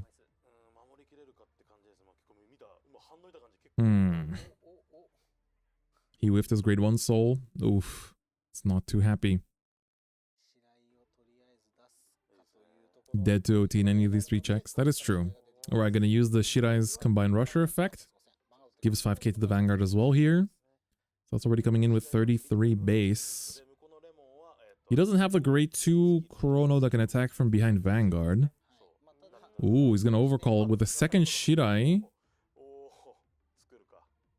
Where's Dekkakun? He was in the previous round. He was on round 4 and he won round 4 too. Ooh, and then calls the grade 1 from Festival Booster. This guy is... I need to read this guy. I have quite a few copies of him from my case. This was not the set to open a case of. Let me tell you that much. So this guy says if you have a Ocelargist or Rewinder Vanguard, he has a drop effect that when you ride a Vanguard, you can call him from drop to rear and you soul charge one if you did. And while he boosts, he puts himself to soul to look at top 5 or non-Regulus piece grade 3 or greater and add it to your hand. Okay. So that lets you add Persona or just deck thin for more Chronos. Alright, checking the new grade 2. So the new grade 2 is also a Shirai, right? Yeah, he's also a Shirai. So, again, the Shirai says in drop, when your retry... When your Shirai would retry, you can call him from drop by retiring that Shirai. And then you choose all the Shirai normal units in your drop and put them to him as gauge. And if you put 5 or more, you can get almost 1 to give him a crit for the turn. Does he have 5? He might. Alright. Biscotti to draw a card. What does he drop? It's off camera. We can't see it. Gonna try to guard this first attack. Ooh, okay, 38 against the first Vanguard swing. This is 1 to pass, no? Oh, sorry, for 48. 48, 2 to pass. Into a Vanguard that can restand and keep its power. It's a little risky, but he wants to keep the PG for a different swing. 2 to pass. First check, nothing. Second check, nothing. But that's a Shirai. Okay. I think he only has the Elementary and other PGs, yeah. Alright. Put a card from hand to soul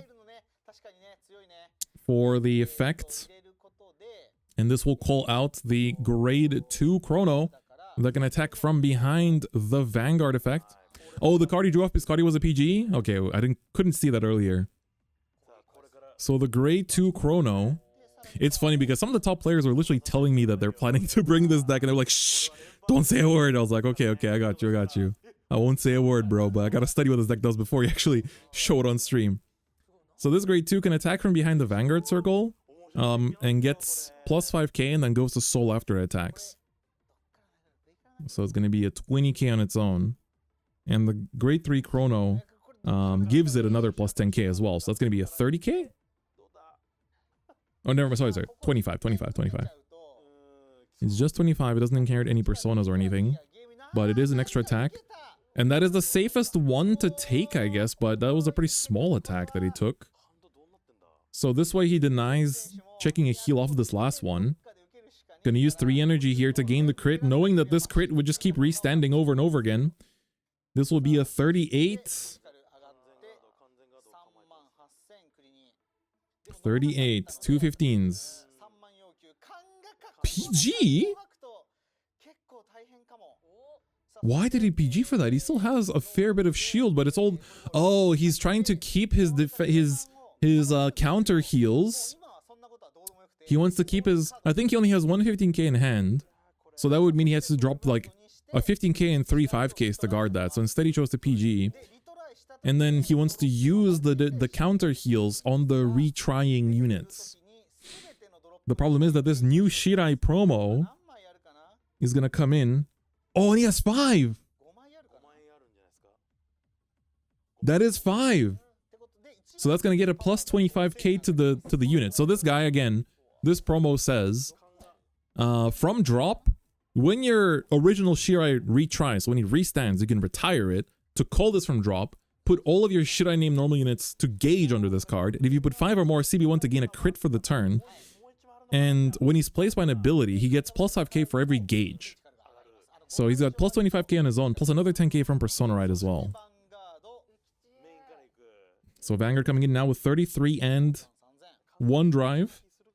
So he's been restood by the order effect. The order says that when your retry unit finishes attacking, you can Soul Blast 2 and rest the order to restand the unit with a retry ability.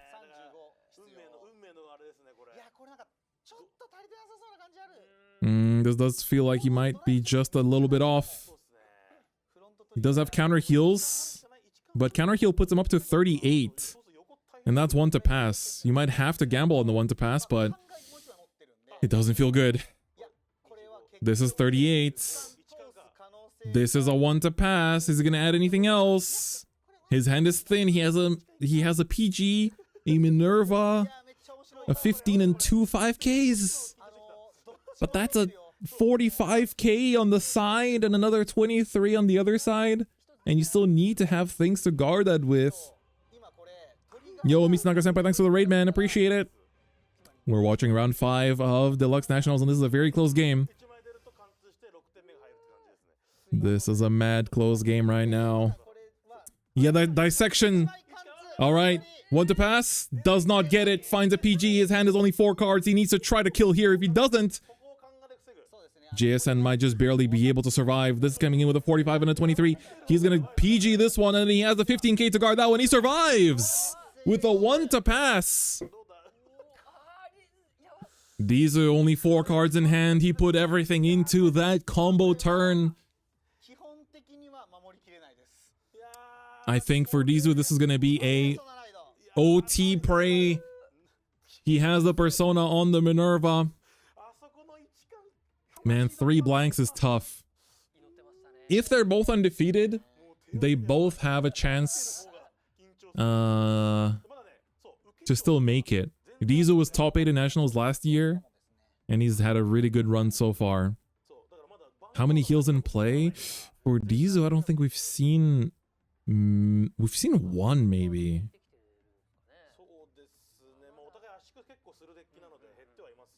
That's crazy. Rizu's name, if you change it into English, it's literally just Riz. It's kind of funny. Bro's name is just Riz. But that's the GOAT. He's actually the GOAT. This man is... How many games today? 7 rounds. This is round 5.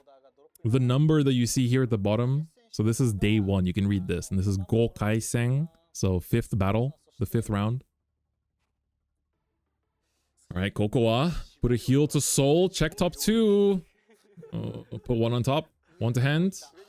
That looked like 2 triggers. Uh-oh, don't buffer now. Don't buffer now. Okay, we're back.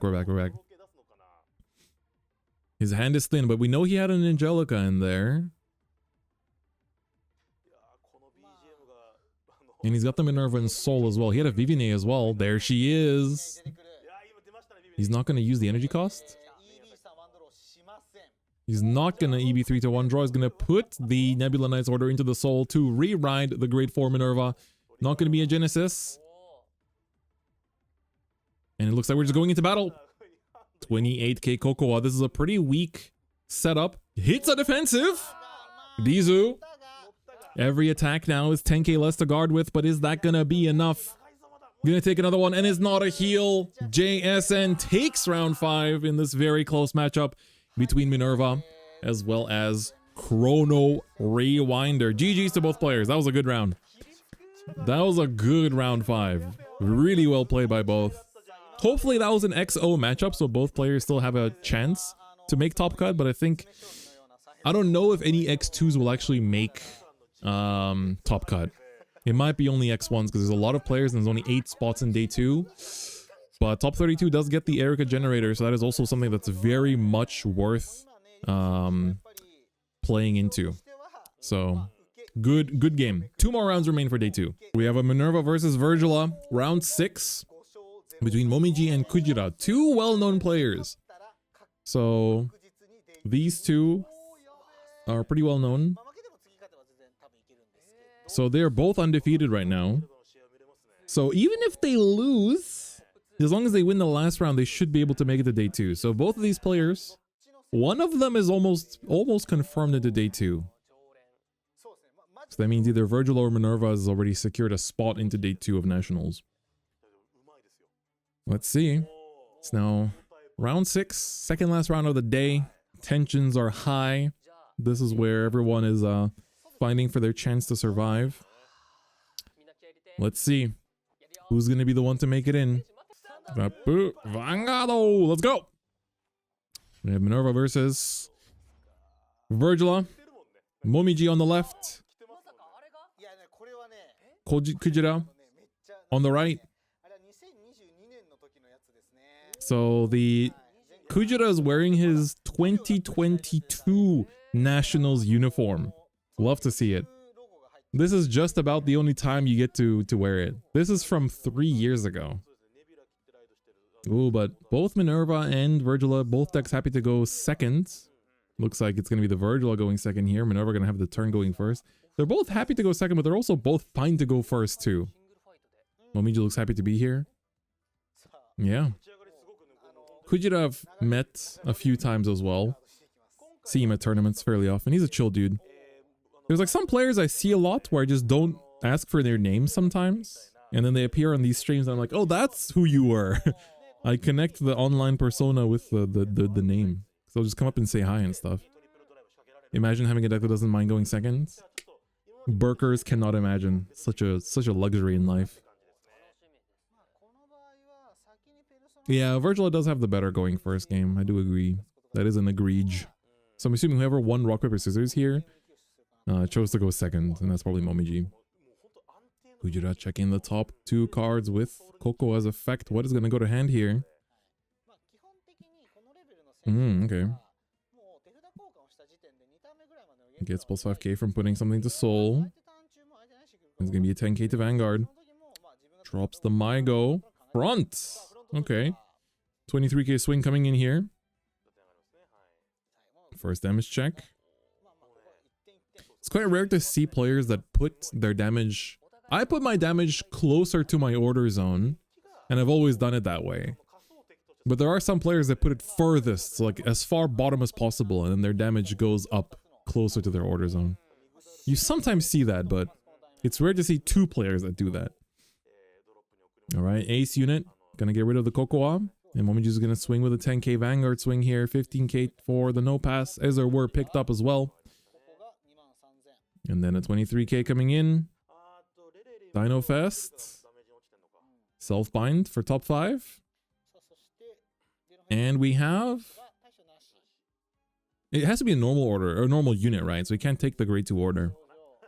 Whiff. Everyone's favorite usage of Dino Fest. The whiff. Furthest is the way you're supposed to do it, so it is rare. Is it? But on the official playmats, closest to the order zone is 1. So they actually have numbers on them. They have numbers, so the closest to your order zone is numbered as 1.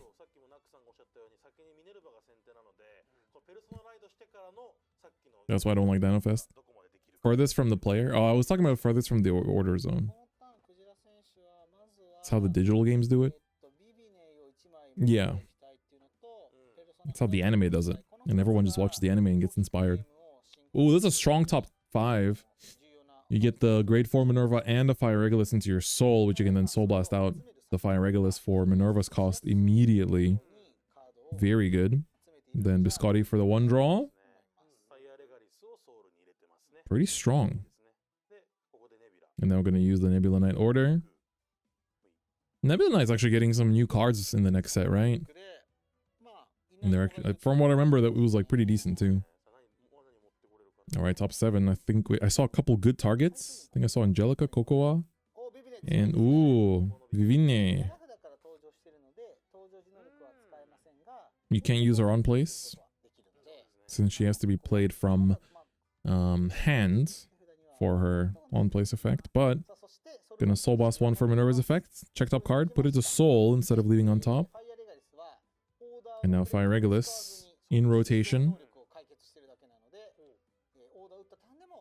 Checking top 5, checking the hand.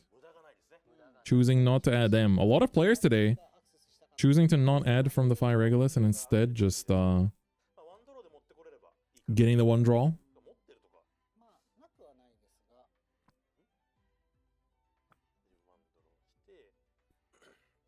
Nebula Knight's got a solid card. Issue is still no Nebula Knights. Just you wait, man. Shoujo Doji. Tier glow up coming in. How's the Leonor promo? I don't know. It's not out yet. It only comes out in January, so we just know what it does. That's it. Seems okay. It's not a 4 of. It's like a 1 or a 2 of maybe. I think the biggest promo winner from the new promo pack is definitely Draconis. Nebula Order is coming out in February in English, together with set 12. Pretty small hand for Gujira, actually. When you look at it, it's like 5? 4? That small?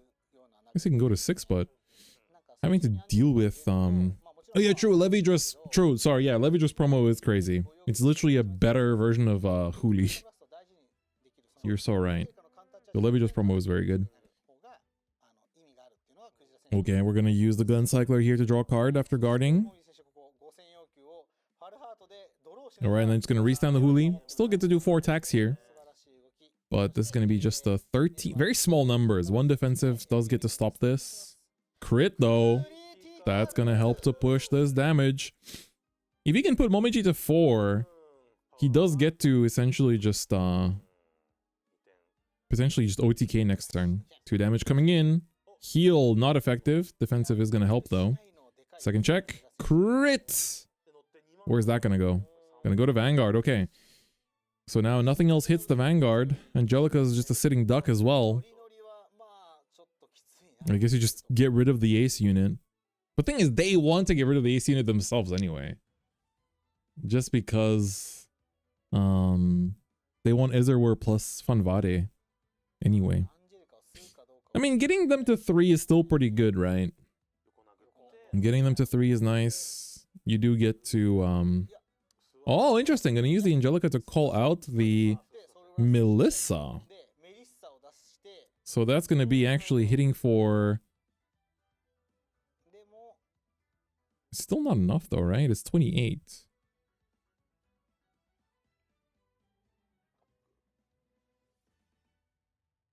Huh.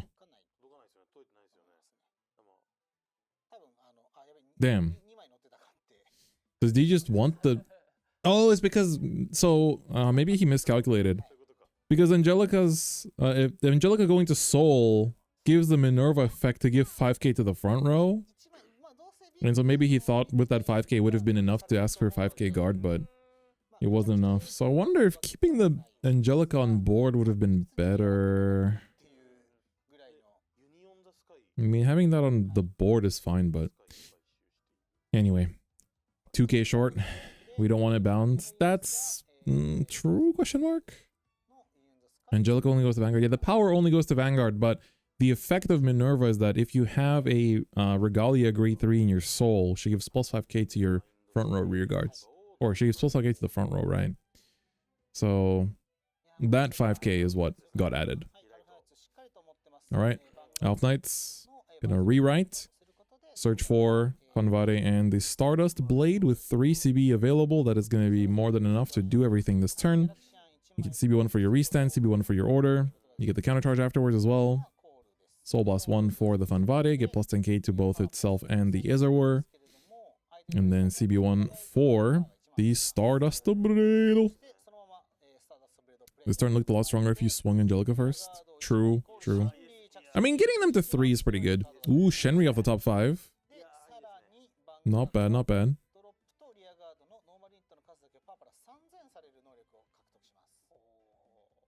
Do you think Shenri post at 12 will be like tier 2? I'd probably. I feel like both the new... I mean, Tamahagane reads quite good. So, the Stride is also fairly good too. Luard, on the other hand, I'm not really too sure. I'm hoping that Brawlers are good. And that Ganslot is an interesting card. I wonder if it's going to be just a deck search though.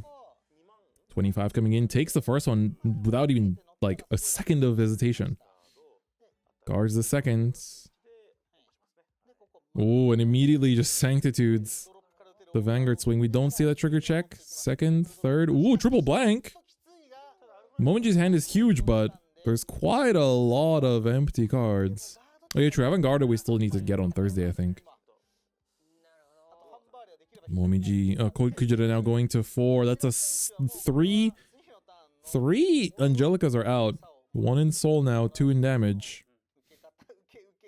Wow, it's just Kujira saving time. He's just like, yeah, just go to 5. Just give me all the CB so I can just go full combo next turn. Especially seeing how many blanks Momiji checked. Pretty cool. How well do you think Alcazar will be? Some people saying that Alcazar will need CC, but I guess the orders do use up a fair bit of CB. But yeah, as you said, being able to play Philia sounds quite good. We'll see. Alright, first things first. Nebula Knight.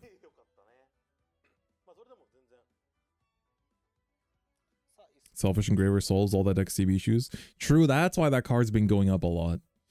Good point. She had a reprint in the promo pack, I think, too. Alright, top 7 into Ace unit. Strong.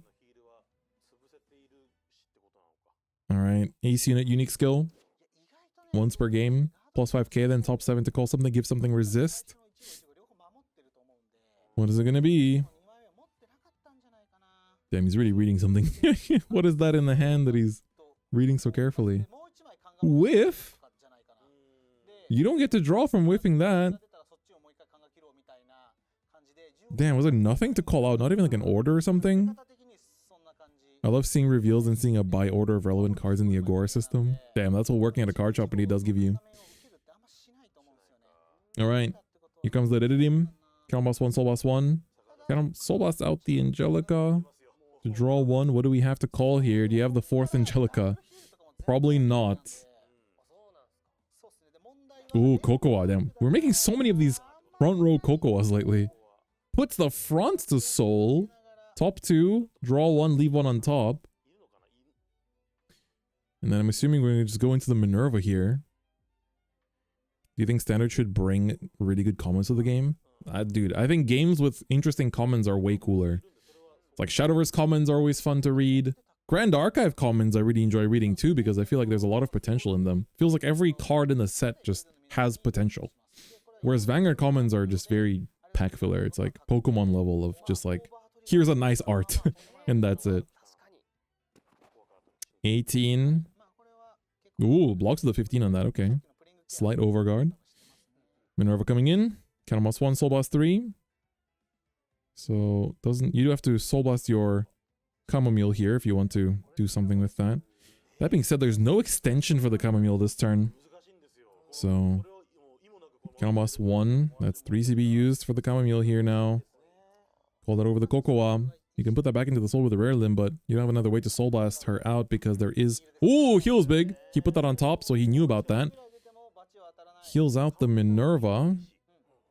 He can get the Angelica back to hand now, or also get the Minerva back to hand with the rubber limb. That's quite good. Second check. Another heal going down to 3. This is big. Vanguard gets the power. Third check. Critical! Go to 5, baby! Actually, no, he PG'd. He's not going to 5, but there's going to be some good pressure. Is he putting everything to Vanguard? Damn, okay. I see you. I see you, big dog. I mean, that does make allow you to just swing Vanguard first and potentially get another heal down to 2. Damn, that double heal is going to swing Kujira way back into the game. Crazy. Look at the hand size on Momiji, though. Even though it's full of blanks, but That's pretty good. Yeah, there's Dragveda in hand for Momiji, so we know that his OT is out. 43k2 crit. Triple trigger, he's a god. You want to see a fourth one? Oh yeah, we know there's Union in the Sky in there too.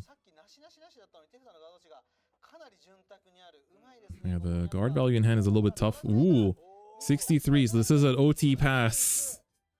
OT pass. Okay, Viscotti gets to stay at 3. Here comes the Chamomile with the 38. The last attack is going to be... she's going to get another plus 10k, isn't she? So 25, 35, 43 as well. 38, 43. Pretty good numbers. Let's see if Momiji wants to... Against Minerva, I feel like you don't want to go to 5. So likely wants to stay at 4 here. Okay, we're taking back the Minerva for Persona Ride next turn. And then this last attack, 38. Oh, it doesn't get another 10? I guess I must have been mistaken. Ooh, goes to 5 and the PG goes in. So I guess aiming to heal down here because I feel like being able to take 1 defensive against Minerva does give you a bit more breathing room.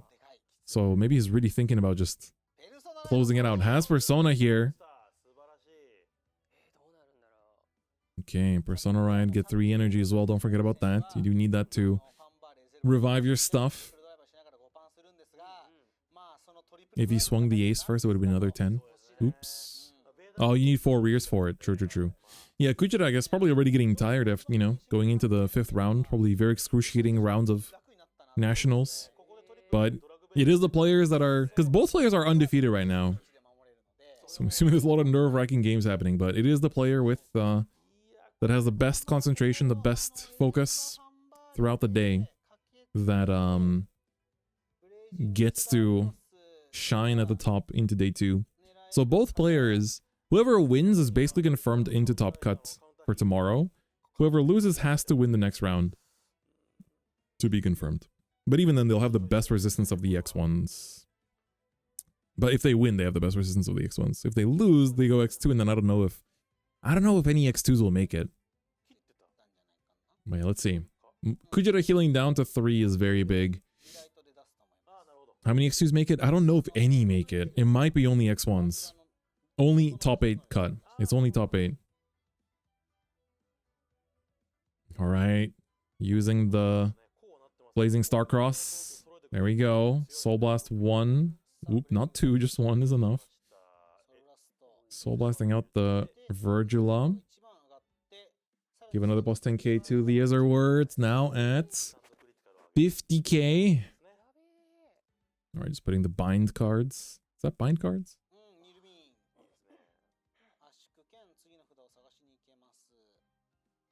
Okay. Casual 50k, yeah. Finds another rewrite from the Nilmin. Very strong. I need to have had it dead yesterday. I feel like Vyrgilla's been good since May, actually. With what, 1 hit technically? The only card that it plays that's been hit is Defensing Roar. 38 gets taken. I feel like I would guard, but I don't know. I can see take, guard. But that is pretty tough. Like, is your hand good enough to survive random sack? Instead of 2 roar, it has to play a normal Regulus piece. Yeah. Defensing Roar really should have been a Regulus piece, huh? Although if it was a Regulus piece, I wonder if every nation would have played it. Maybe it's better in Dragon Empire. Wow, so dry on the defensives. Kujira. CB1 for the rewrite. 28, 36, 41. It was common, and it wasn't played for the longest time too. 41. And then you'll have a 55 with 2 crit. Sorry, 50k with 2 crit. And 38, 46, 51. These are fat. Biscotti, Energy Blast 3 to draw 1. Let's see what he draws. That looks like the 4th Angelica. Potentially. Alright. That 25k shield. Not quite enough. Man, not having the defensives here to help guard this is really tough for Kujira, even with a double heal. And he did check 2 of those heals, so we know they're in his hand to guard these restanding rears. But drops a PG in the end. Crit found for Momiji. You can barely see the crit symbol on the bottom. Plus 10k and a crit to something. This will make both of the columns have a crit. Second check. Is there were? Third check. Ooh, great 3 searcher. I'm going to use the Shenri in Soul Draw 1 since he played an order this turn. Now this coming in with 28, 48. Okay, double restand heal and PG! Guards with everything. Double restand heal was enough for the Vanguard attack. But look at the hand on Momiji's side. It's fat. But we have Persona Ride Minerva. Plus 10k to the front row. We have Angelica. Do we still have Angelica in hand? I don't think he... Okay, Rare Limb. Power Blast 1, Soul Blast 1. We're gonna need something good here. Soul Blast the Minerva. Draw 1. What do we find? Oh my god, he doesn't look happy. Was that OT? Kujira really wears his emotions on his sleeve. It looks like he... Oh, PG. Draws the PG. I mean, he knows there's probably no tomorrow here. He has to just dunk his hand. Soul Blast 1 for Minerva's effect first.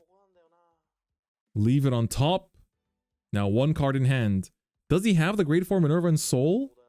It was the OT! He drew into the OT and he's going to use it for the cost of the Minerva. Yeah, you're not very happy drawing into the OT, but so be it. You're going to have to believe that for now, this is just 5 attacks. Because he does have a chamomile in the soul, I think. I'm pretty sure. Okay, they're going to check the triggers.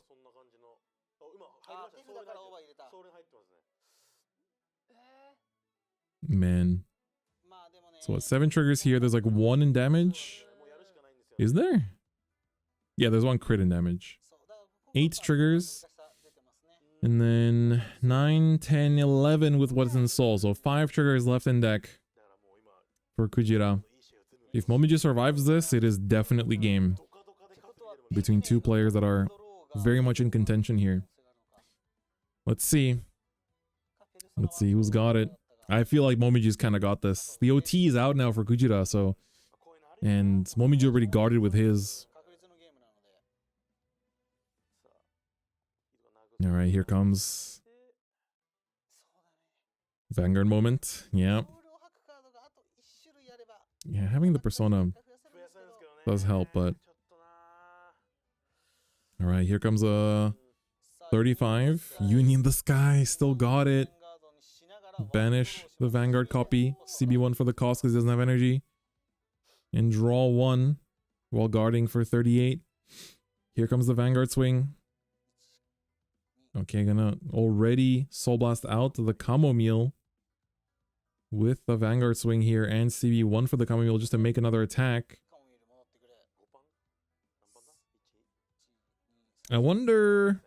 No, I guess it's fine. Like him not having... I don't know if he plays Dissection, but not having any other Soul Blast options, not having... He only saw like 1 of the Bibine this game as well.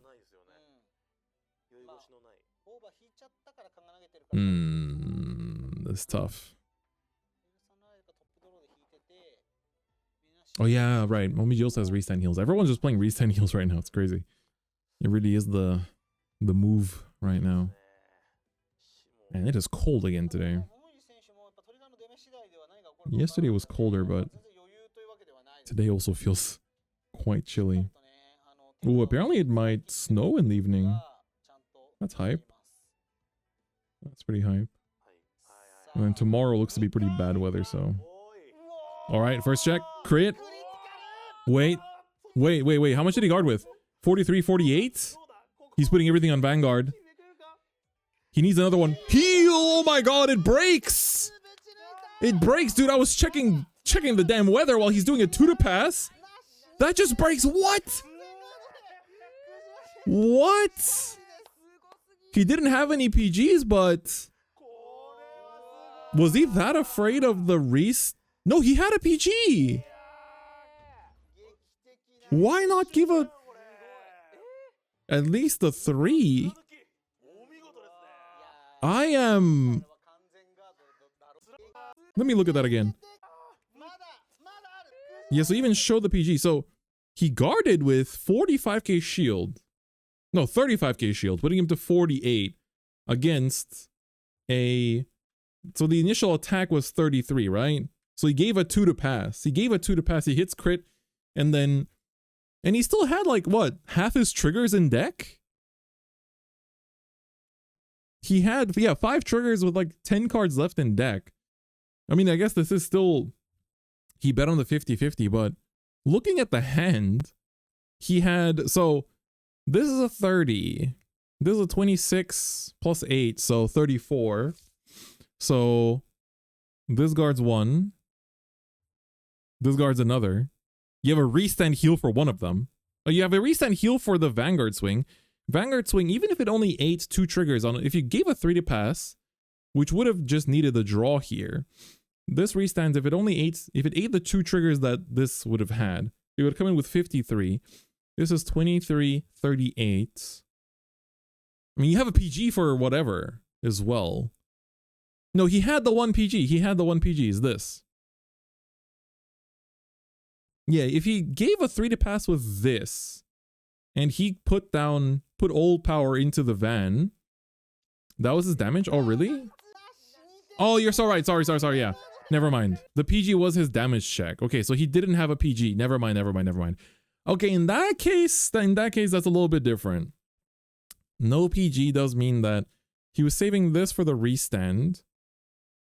So, if the restand... So, if he... 2 to pass, and 1 trigger went to Vanguard, and he whiffed. This would have been a 43. 23, 38.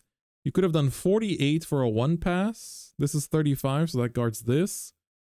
And then this guards that, but you still have a little bit left over. I also feel like Momiji could have stayed on 4 the previous turn and would have had leeway to take a damage somewhere. I guess that wouldn't have mattered in this turn either. Yeah.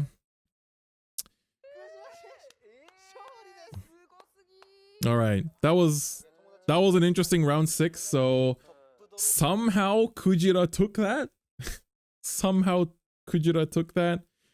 And I mean, Momiji's gonna be 6-1, no 5-1 now. So as long as he wins the next round, he's gonna be in top 8 no matter what. Kujira's basically locked into top 8 now. Ooh, Bav versus Vyrgilla for the last round. This is pretty tough for Bav. All right, we have the first Bavsargra on stream, and it's in a cooked matchup against Vyrgilla. I hope it's the Rs version. It makes it a little bit more equal. All right, they're saying even though this deck has gotten hit 4 times. This is funny to hear, knowing pre-boundless is favored Bav. Yeah, I mean, it's tough, right? All right, well, let's see. Last round, round 7. Let's go. Stand up for Vanguard. Round 7 of day 1. We're going to have Temujin versus Dream. So Temujin should be the Vyrgilla, or is he the Bav? He is the Bav. Interesting. He was testing. So I spoke to Temujin last week or 2 weeks ago, and he was telling me how he's been like suffering playing Vyrgilla. Like, he feels like everyone says the deck is so good, but it hurts. But look at that. He drew his 1 of Trick Moon. He's got it turn 1. Hikari Energy Generator set up already. And now Dream gets to go second with Vyrgilla. So Dream qualified from Osaka. He's also from Kyushu. He's a second Kyushu player we've seen on stream today. So he was the Varga player that won WGP Osaka. So he's not on Varga this time, playing Vyrgilla instead. Going fast with the movements. Yeah, a lot of these players, they don't want to lose to time. That's the last thing. Especially if you're playing Bav, you have to play fast. Like, ooh, the pass going second turn 2. Really? Rides into Akshaya, does not have the Ars Verina. What does he play then? Calls down the Cindy. And gonna just push in damage. No guard here. Oh, the Verlord! There it is. Who cares about Ars Verina, bro? He's got the Verlord one-ofs. He's got his one-ofs. We're good. Uh-oh. And pass again. So he's trying to deny the ride up. So let's see if Temujin rides up or not. He can technically set up. Ooh. Wait. He overcalled the Verlord, but that's gonna get bound, no? No, he overcalled the Cindy. He overcalled the Cindy. Okay, they're playing grade 2 game. Wasn't there a world where Dream could have just ridden up EB3 to bind the Verlord? Was that not?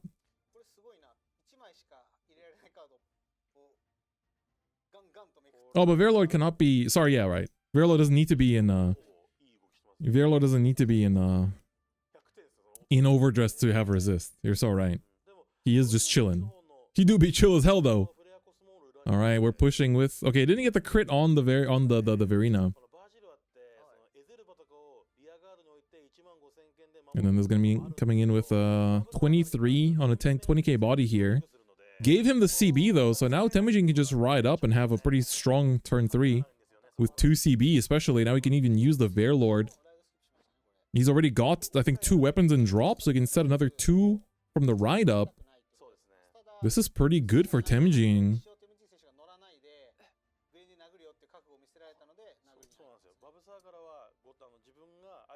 I feel like you want to just ride up here. You do give them the Alf Knights, but you have the setup for Verlord for him to just chill.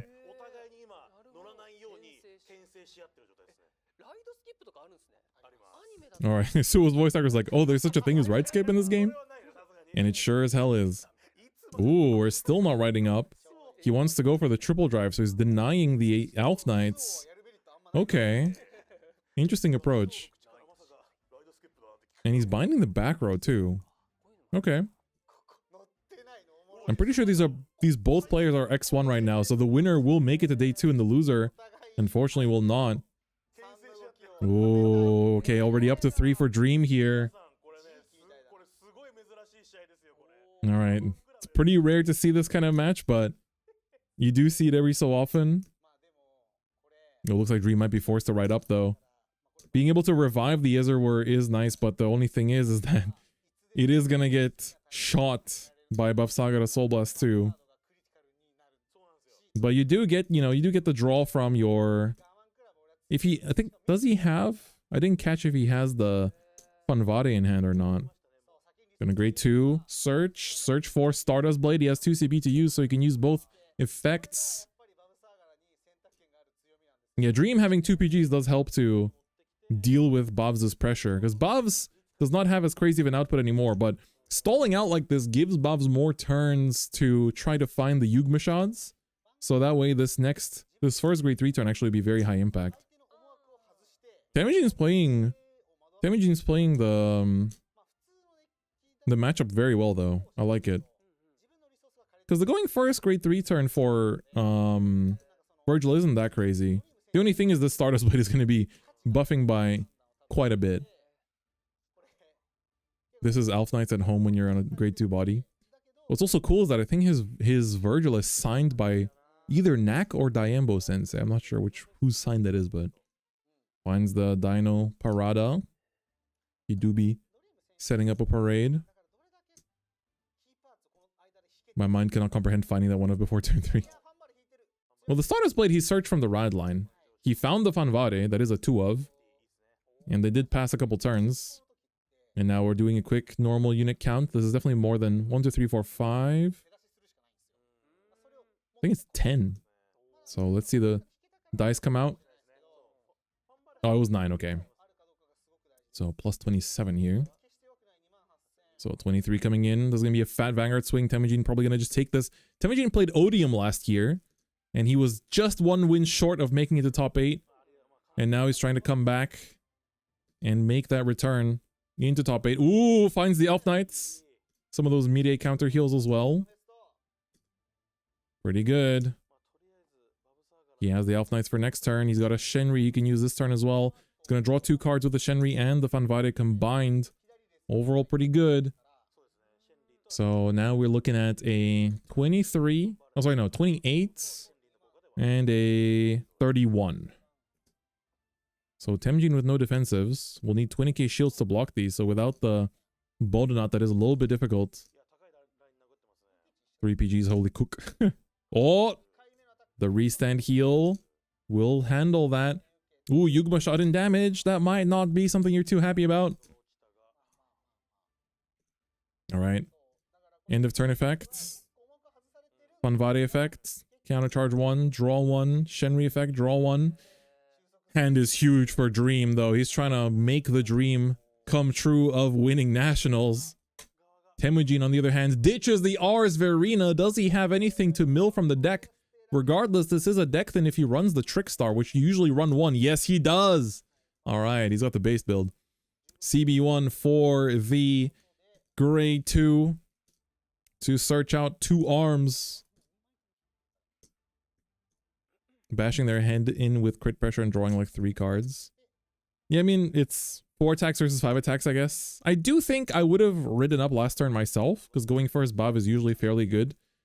Just in being able to, you know, especially when you can set up the Verlord and don't have to worry about getting your stuff bound. All right.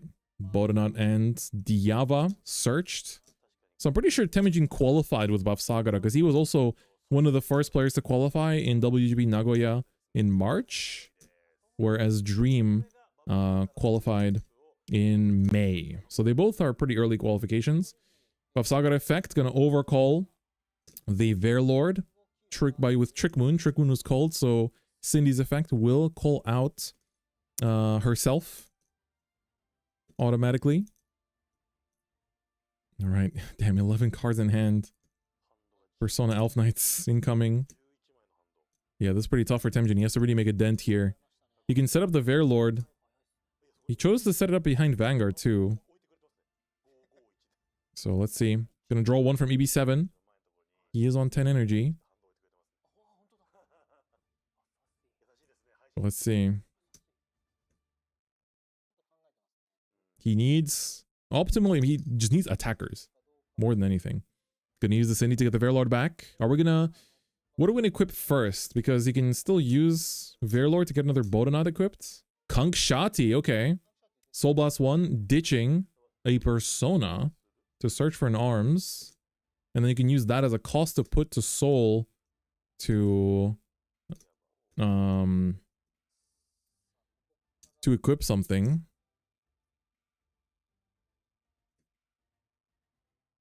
Yeah, we don't know if he had Kank in hand at that point or not on turn 2. Okay. He's gonna ditch Diava for the Yugma shot here. Draw 2. Get plus 5k. So I'm gonna equip him from... He has a lot of CB, so we're gonna equip from hands. Then use Kankshati to send that equip to Soul to draw another card. And then still equip from Bav effect. And then equip again off of Verlord. And those can all be Bodenots technically if he wants to just build up hand here.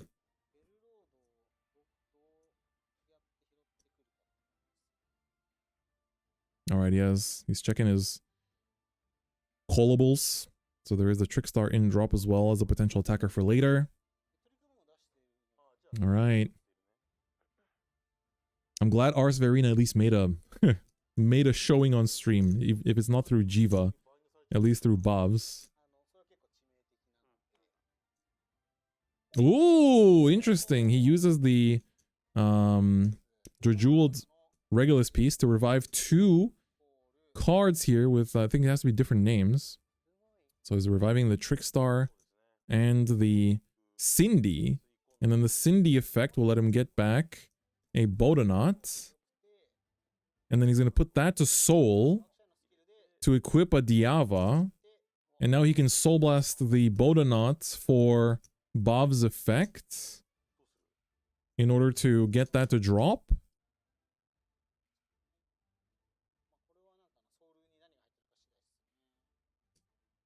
Okay, CB1 for Does he want to CB1 already? Yeah, he's going to CB1 to put the Diava into Soul. And draw a card. And then Verlord, CB1. Equip the Diava. And don't put anything to Soul. Yeah, this seems like a bit of a missequence. I feel like you could have Soul Blasted 2 first, but he wants to Soul Blast both weapons out. Okay, so now he got... He's got 2 Diava equips this turn, so that helps to push the numbers a little bit. First you one-shot swing without Persona coming in with 25. And does have the Verlord for the rest of these attacks. So it's coming in with 23, 31, 41. Oh yeah, sure. The first Cindy I think did get the Verlord back. And then he... Okay, there's a PG coming through with the Elementary Sanctitude. Ooh, Bauer, R's, PG. Okay, PG is going to be good, but 2 shieldless cards doesn't help. Damn, he actually burned through all of his CB this turn. Try to fill up this hand. Definitely doing a good job here. Oh, goes to 4 here, Dream. And then another swing coming in with 35, 40. And that's going to be 43. Manages to guard it. And then that's the end of the turn. Pretty fat hand, and also a lot of restand heals in Temjin's hand. It feels like everyone's running restand heals. Just full on 4 restand heals.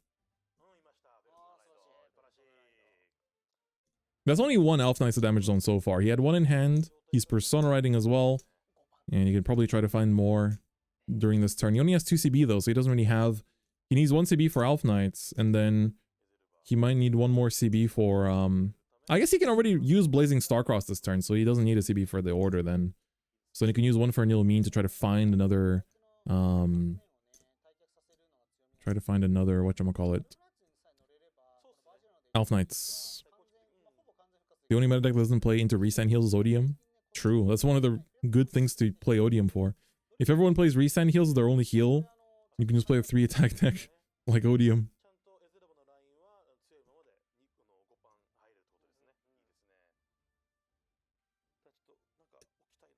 All meta decks have restanders. Yeah. We need restand crits, restand draws, restand fronts. Everything. Just full on restand trigger lineup.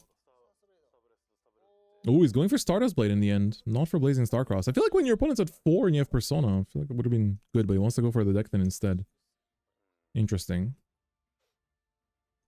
So now he's got 43, 33, 23. Actually, the Vanguard is way bigger than that. Took Odium to BCS Pasadena, got top 16. Ooh, nice. Your first top cut. Congrats, UK. Good stuff, good stuff. Whoa! Double Fanvare. Okay, really just spreading the numbers here. Fanvare is still just 33, but this Ezerwar is fat, dude. Plus 30k, 45, 53 currently.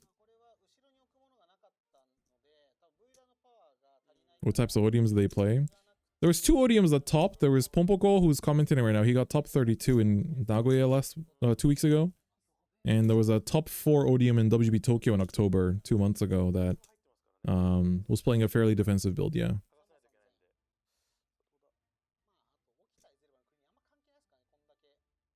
Alright. This Vyrgilla is fat. So this 33 is going to be guarded with a Bodonauts. Oh, or maybe not. Okay. He soul blasted for the Bodonaut and then intercepted with the Kangshati. And then this coming in very huge. 53k. Probably going to just take this one to deny the heal, right? Takes 1. No defensive, but at least you get to deny the triple drive, finding a heal for Dream. Keeping him at 4 does help to potentially win the game here. PG with a Bauer discard. Shenri. Deck is upside down. Nothing. Front. Ooh, some of the cards in the deck seem to be flipped upside down. So probably the judge is just gonna confirm that all the cards are... I mean, the card that was upside down was Shenri, so it doesn't really matter, but... It's probably just when the opponent was doing a Pharaoh Shuffle, maybe something got flipped. So, front was checked. Let's apply the power. Okay, so the judge might actually step in here. It's a good match, though, so I hope that doesn't change anything. I mean, flipped cards do happen sometimes with... The other upside down card was the front, so it's a little eh. Yeah. But wasn't the... Oh yeah, I guess... But the thing is, even he was surprised and he changed the deck's direction. So I don't think Dream is doing anything sus, to be honest. And like, from what I know about him, he's a pretty upstanding guy. So I wouldn't assume that it's intentional. Let me get my tea while they do the judge check.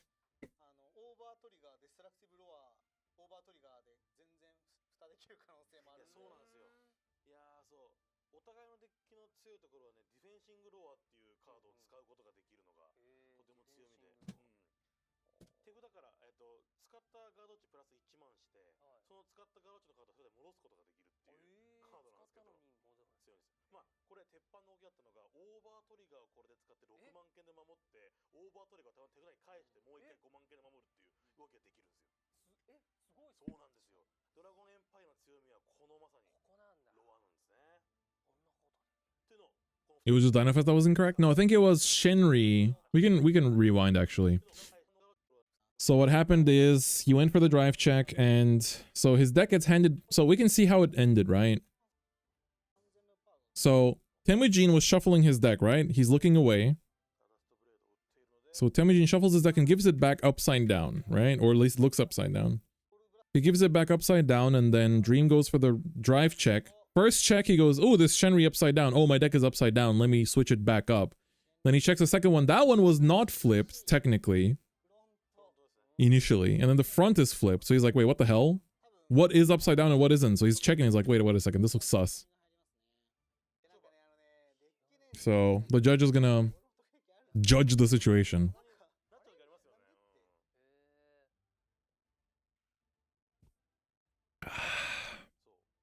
He's so good, bros. Yeah, so technically, I think the thing is the rest of the deck was upside down, right? So the upside down cards were the Shinri in the front. But that was given back to him by Temujin's cut. So I don't think it's anything malicious, honestly, for neither player. Yo, we got the same lip balm. This is the GOAT. The Mentholatum Medicated Lipstick XD. Shoutouts to XD. You see that XD right there? Temujin was just using it. No, I think this is just a judge call and that's all. Dream looks kind of stressed, but I don't think it's anything on his side. Certified XD, that's right. How can you know it's not certified? It's not on purpose. I mean, thing is, Temujin was the one that shuffled his deck, though, right? And it just so happened to come back like that. So technically, Temujin could have, while shuffling, been like, "Hey, some of your cards are upside down, man." I mean, you can literally just try to go through the. Maybe they're scrapping through the entire archive and trying to find other instances of where cards were flipped or something, but. And they were playing very fast. That is true. Let's see what the judge rules here. They fuck up and are going to explode due to that. Damn, crazy. But yeah, I don't think anything. It's probably going to be just like a warning or something. And then we'll just probably just move on. Alright, the judges are moving around. Judges in suits. Rewind the check. I mean, I guess technically you could put these 3 cards back, shuffle the deck, and then do a new triple drive, but I think from Temujin's side, then you're like, no, it's okay. I'm fine with just one front. We don't need to rewind that.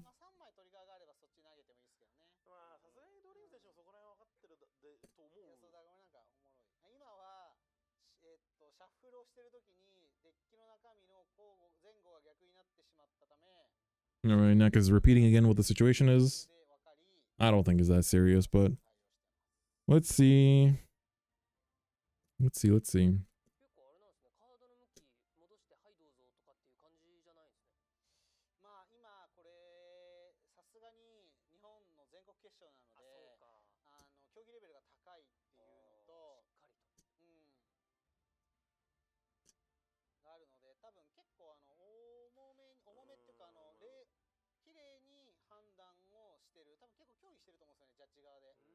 Alright, so they're saying Nak is saying because this is the national finals, or because this is the nationals, the judges are much more harsh than normal. And so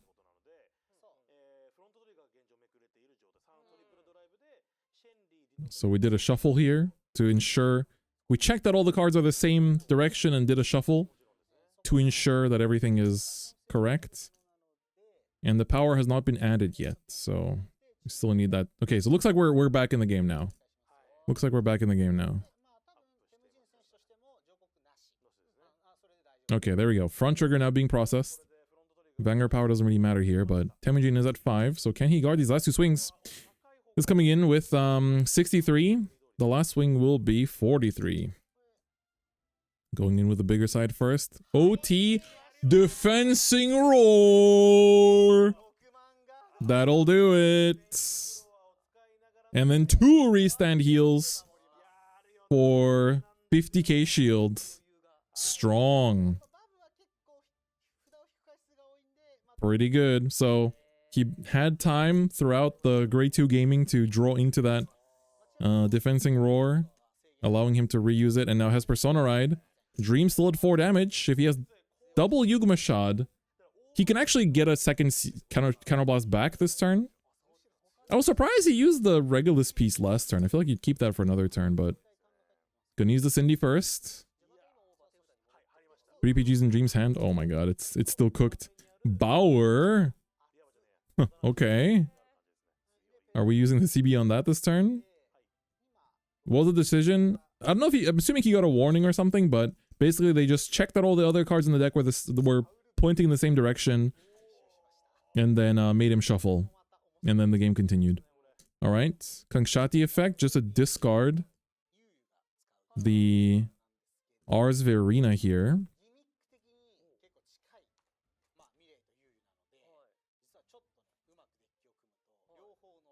All right, then Ars Verina gonna go to Soul from being discarded. So that is part of the effect. So now he gets to search for a talisman and deck it out. Gonna discard a Bauer. He has a second copy of it. Okay.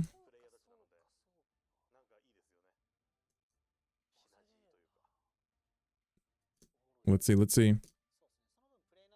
Okay, Bavsargra effect used to equip Diava. It's gonna give 5k to the front row. Maybe he doesn't have Yugma Shot and he has to just go for the Bauer. Gonna call Cindy.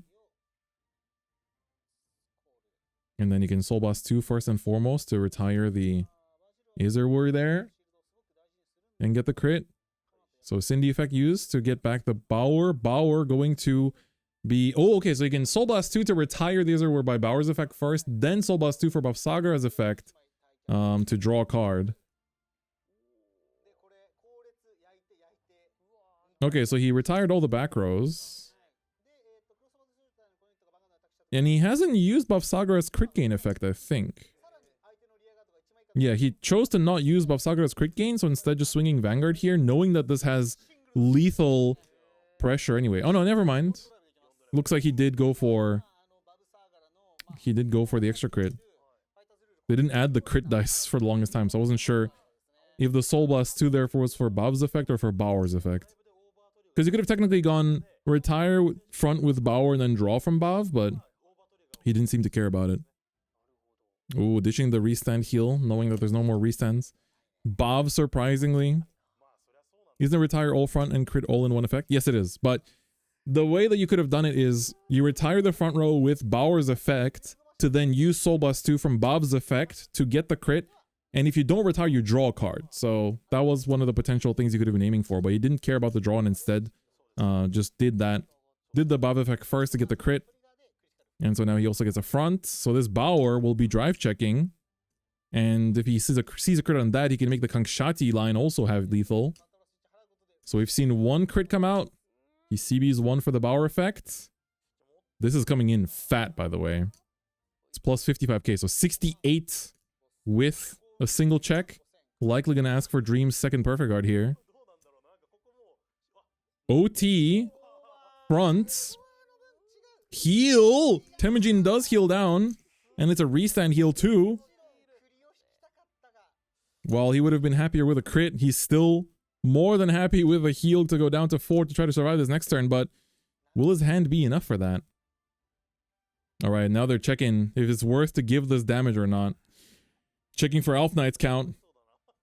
So if he only has 1 CB and he doesn't have an Elf Knights, then there's a world where you don't give the CB, so they can't use Nil Mean to find the Elf Knights. So I think we're getting an overall check of card scene.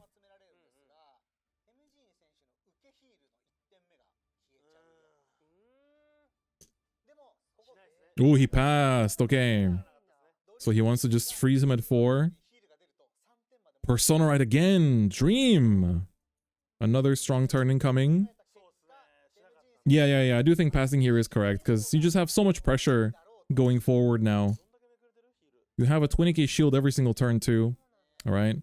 Bao are going to get bound. I guess that's what the second copy is being played for. And then Ezel plus Cosmore come out automatically. Gonna call them to that side. And then I like how we just move them to a different column for some reason. Yeah, so Temujin on the left does have the chance to heal down by taking one of the fat Ezel attacks. Yeah, if the game goes really long, there is a chance that Neck is actually saying this could come down to deck out, but maybe that's why Temujin didn't go for the draw there. Alright. There is the Vanguard. Give plus 10k to both itself and the Ezel. And then we did see the Blazing Starcross added to hand, so that's going to be able to Soul Blast 1. Shouldn't he CB1 for Flare Cosmore? Nope. Flare Cosmore says that if the Ezel was placed by your Vanguard's effect, he comes out for free because it was called by Vyrgilla, a grade 3's effect. If it's called, if the Ezel was called by Rewrite, the Elf Knights' effect, then you'd have to CB1 for it. Because it's not called by a Vanguard effect, it's called by a hand effect. So it was called by the previous, not the Elf Knights, but it was by the original Vyrgilla. Rewrite the Star Vyrgilla. And the Vanguard was called by the Elf Knights. Alright, here comes a 38k. I think you want to guard this. Take the Ezel. Ezel is coming in with 58. Red's name is Temujin. Temujin. Let's try to remember Japanese players' names, chat. Come on now. I travel around the country meeting all these players, talking to them, to then introduce you to them on stream so you can remember their names when they show up. Isn't Elf Knights also Vyrgilla? Yes, he is a Vyrgilla, but Cosmore says his CB effect is reduced when your Ezel is called by a Vanguard's effect. Elf Knights' effect does not happen on the Vanguard circle, it happens in hand. Therefore, it is not a Vanguard circle effect. Please write the name in chat. Somebody literally just gave it to you. And because you can write it in English however you like, because they don't have it written in English. So you can just write it how it's pronounced. Wait, seriously? Yes, it is in the Q&A actually, I think. Left is Temujin, that's right. Right is Dream. You guys can read that, I think. Alright, this I feel like you're gonna take. 1 damage. Nothing, but you get to deny heals again. So this one was... he didn't use the Stardust Blade, so this is actually relatively small here. It's 28, 36, 41. So he does have the OT, which would be a 3 to pass.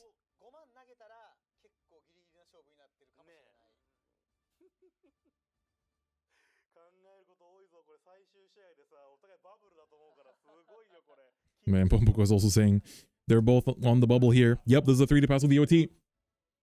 Let's see it. 3 to pass. Yeah, so 28 plus 8, 36 plus 5, 41. 41 against 63 is a 3 to pass. Right? Am I stupid? It is a 3 to pass. Are they debating? Yeah, 3 to pass. Okay, we settle on the 3 to pass. First check, nil mean. Second check, front. There are still fronts left. That's going to hurt the most if he doesn't have PGs, but I think he does have at least 1 PG in hand. Front is strong. What is the third check though? Third check. Nil mean. Couldn't really see it, but it was a nil mean, I believe. Okay, they're gonna just show it again. Okay, they're showing it to the opponent instead of the stream, but that's fine. Alright, Shenri effect. Goes to Soul. 2. He hasn't drawn 1 from it yet. Shenri 1 draw. He didn't draw. Did something happen? Uh-oh. What happened this time? Oh, is it because of time? Oh, I think they're low on time, maybe. You have to draw from Shenri, though. If you put her to Soul, you have to draw from Shenri. He hasn't drawn from Shenri! Right. Pretty sure he hasn't drawn from Shenri yet. He forgot to draw from Shenri. He hasn't drawn from Shenri. Yup, up. There we go. There we go. All right. PG that. There's no time.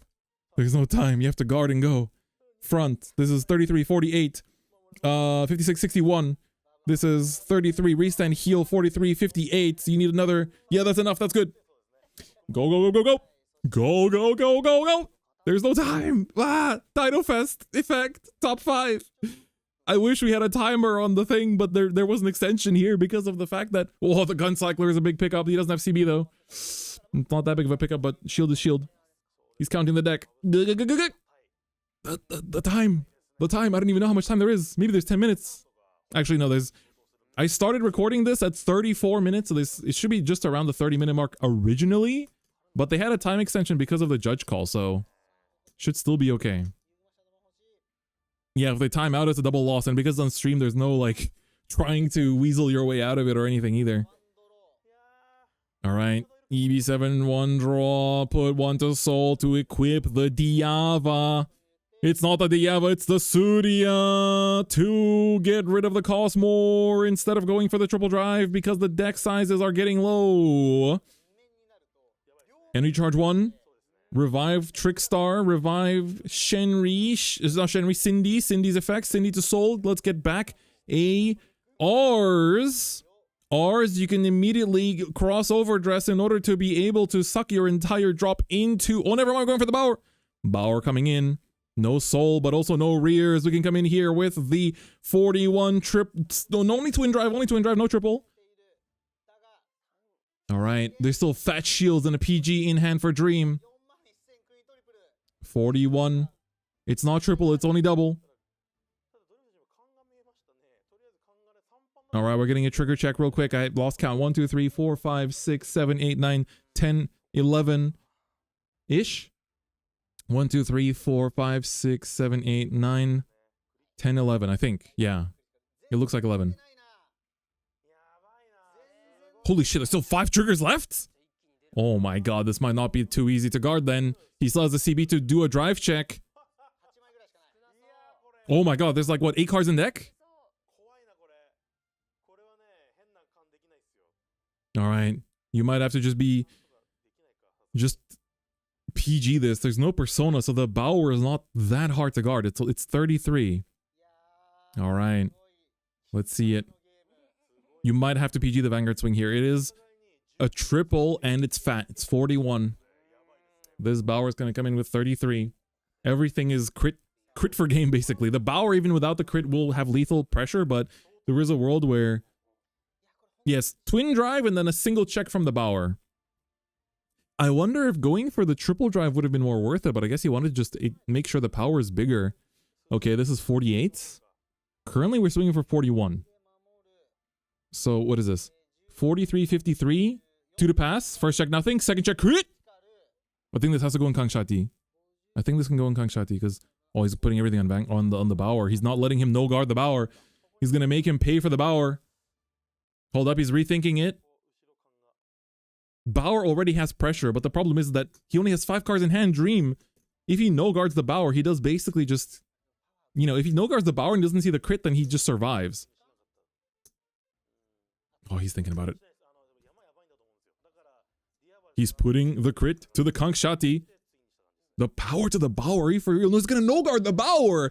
Don't put the power in the. Either you put everything to Bauer, or you put nothing on the Bauer. You either make it so that he cannot no guard. Oh, he's putting the power in the Bauer. He's gonna swing with a 2 crit to take out a 10k shield from hand first. Oh my god, he still has the PG though. Dream survives. He just has to guard with this with numbers and then PG. There's no Drag Veda in this deck, bro. Is he afraid of purple OT? But we already saw the OT guarded with. He has PG in hand and he has a 20k shield in hand. He can just drop the shield, drop the 15, drop the PG for this 33. There you go. Dream. Oh, the front. Oh, that maybe would it have been. I think Dream would have been fine regardless. All right, I don't think he still has the Alp Knights. He still has the Alp Knights. He doesn't have Persona, but he can call the Ezel, where he can call out the cost more. He's gonna go into the Alp Knights. He's gonna bind the Vyrgilla. He's gonna go into the deck. He's gonna try to make sure none of your cards are flipped again. He's gonna go and find nothing. Revive Vanguard from drop and get back the order. Get back the Blazing Starcross. He can go for the Blazing Starcross immediately. Give the +10. Don't use Blazing Starcross yet. You have to use Vanguard first. Make sure you soul boss one. Get anything out of the soul. It doesn't really matter too much. I think you have to get the Vanguard though if you want to play another turn, but there's probably no time for another turn. First we get the +10k from the effect, then soul boss one from the Vanguard. We get a +10k on both of the sides. Then you still have the Blazing Starcross, soul boss one to get another +10k on the Ezel. We're coming in here, 2 cards in hand, and he has 5 attacks left to go. Coming in with the 45, 53 here, 1 damage. Temujin probably has to take this. Does he have enough to survive? Do they have enough time to play out another turn? He's gonna take the 1 damage, and this is not a crit. Dream takes the last round of Swiss on the bubble and makes it into top 8. I'm pretty sure Temujin, 2 years back to back of being just 1 step away from day 2 in Nationals. Last year with Odium, this year with Bavs. That is so unfortunate. That is heartbreaking. He qualified all the way in March in Nagoya. Man. Yeah, there was that time when he left Dream at 4, where maybe putting him to 5 would have been better because then every single swing would have had more pressure, but that was a good-ass game. That was a good-ass game, dude. Congrats to Dream. All that's left now is to see which players make it into the top 8. Day 2 players announcement. Let's see, who is it? I want to see some familiar names. Okay, there's our day 2 top 8.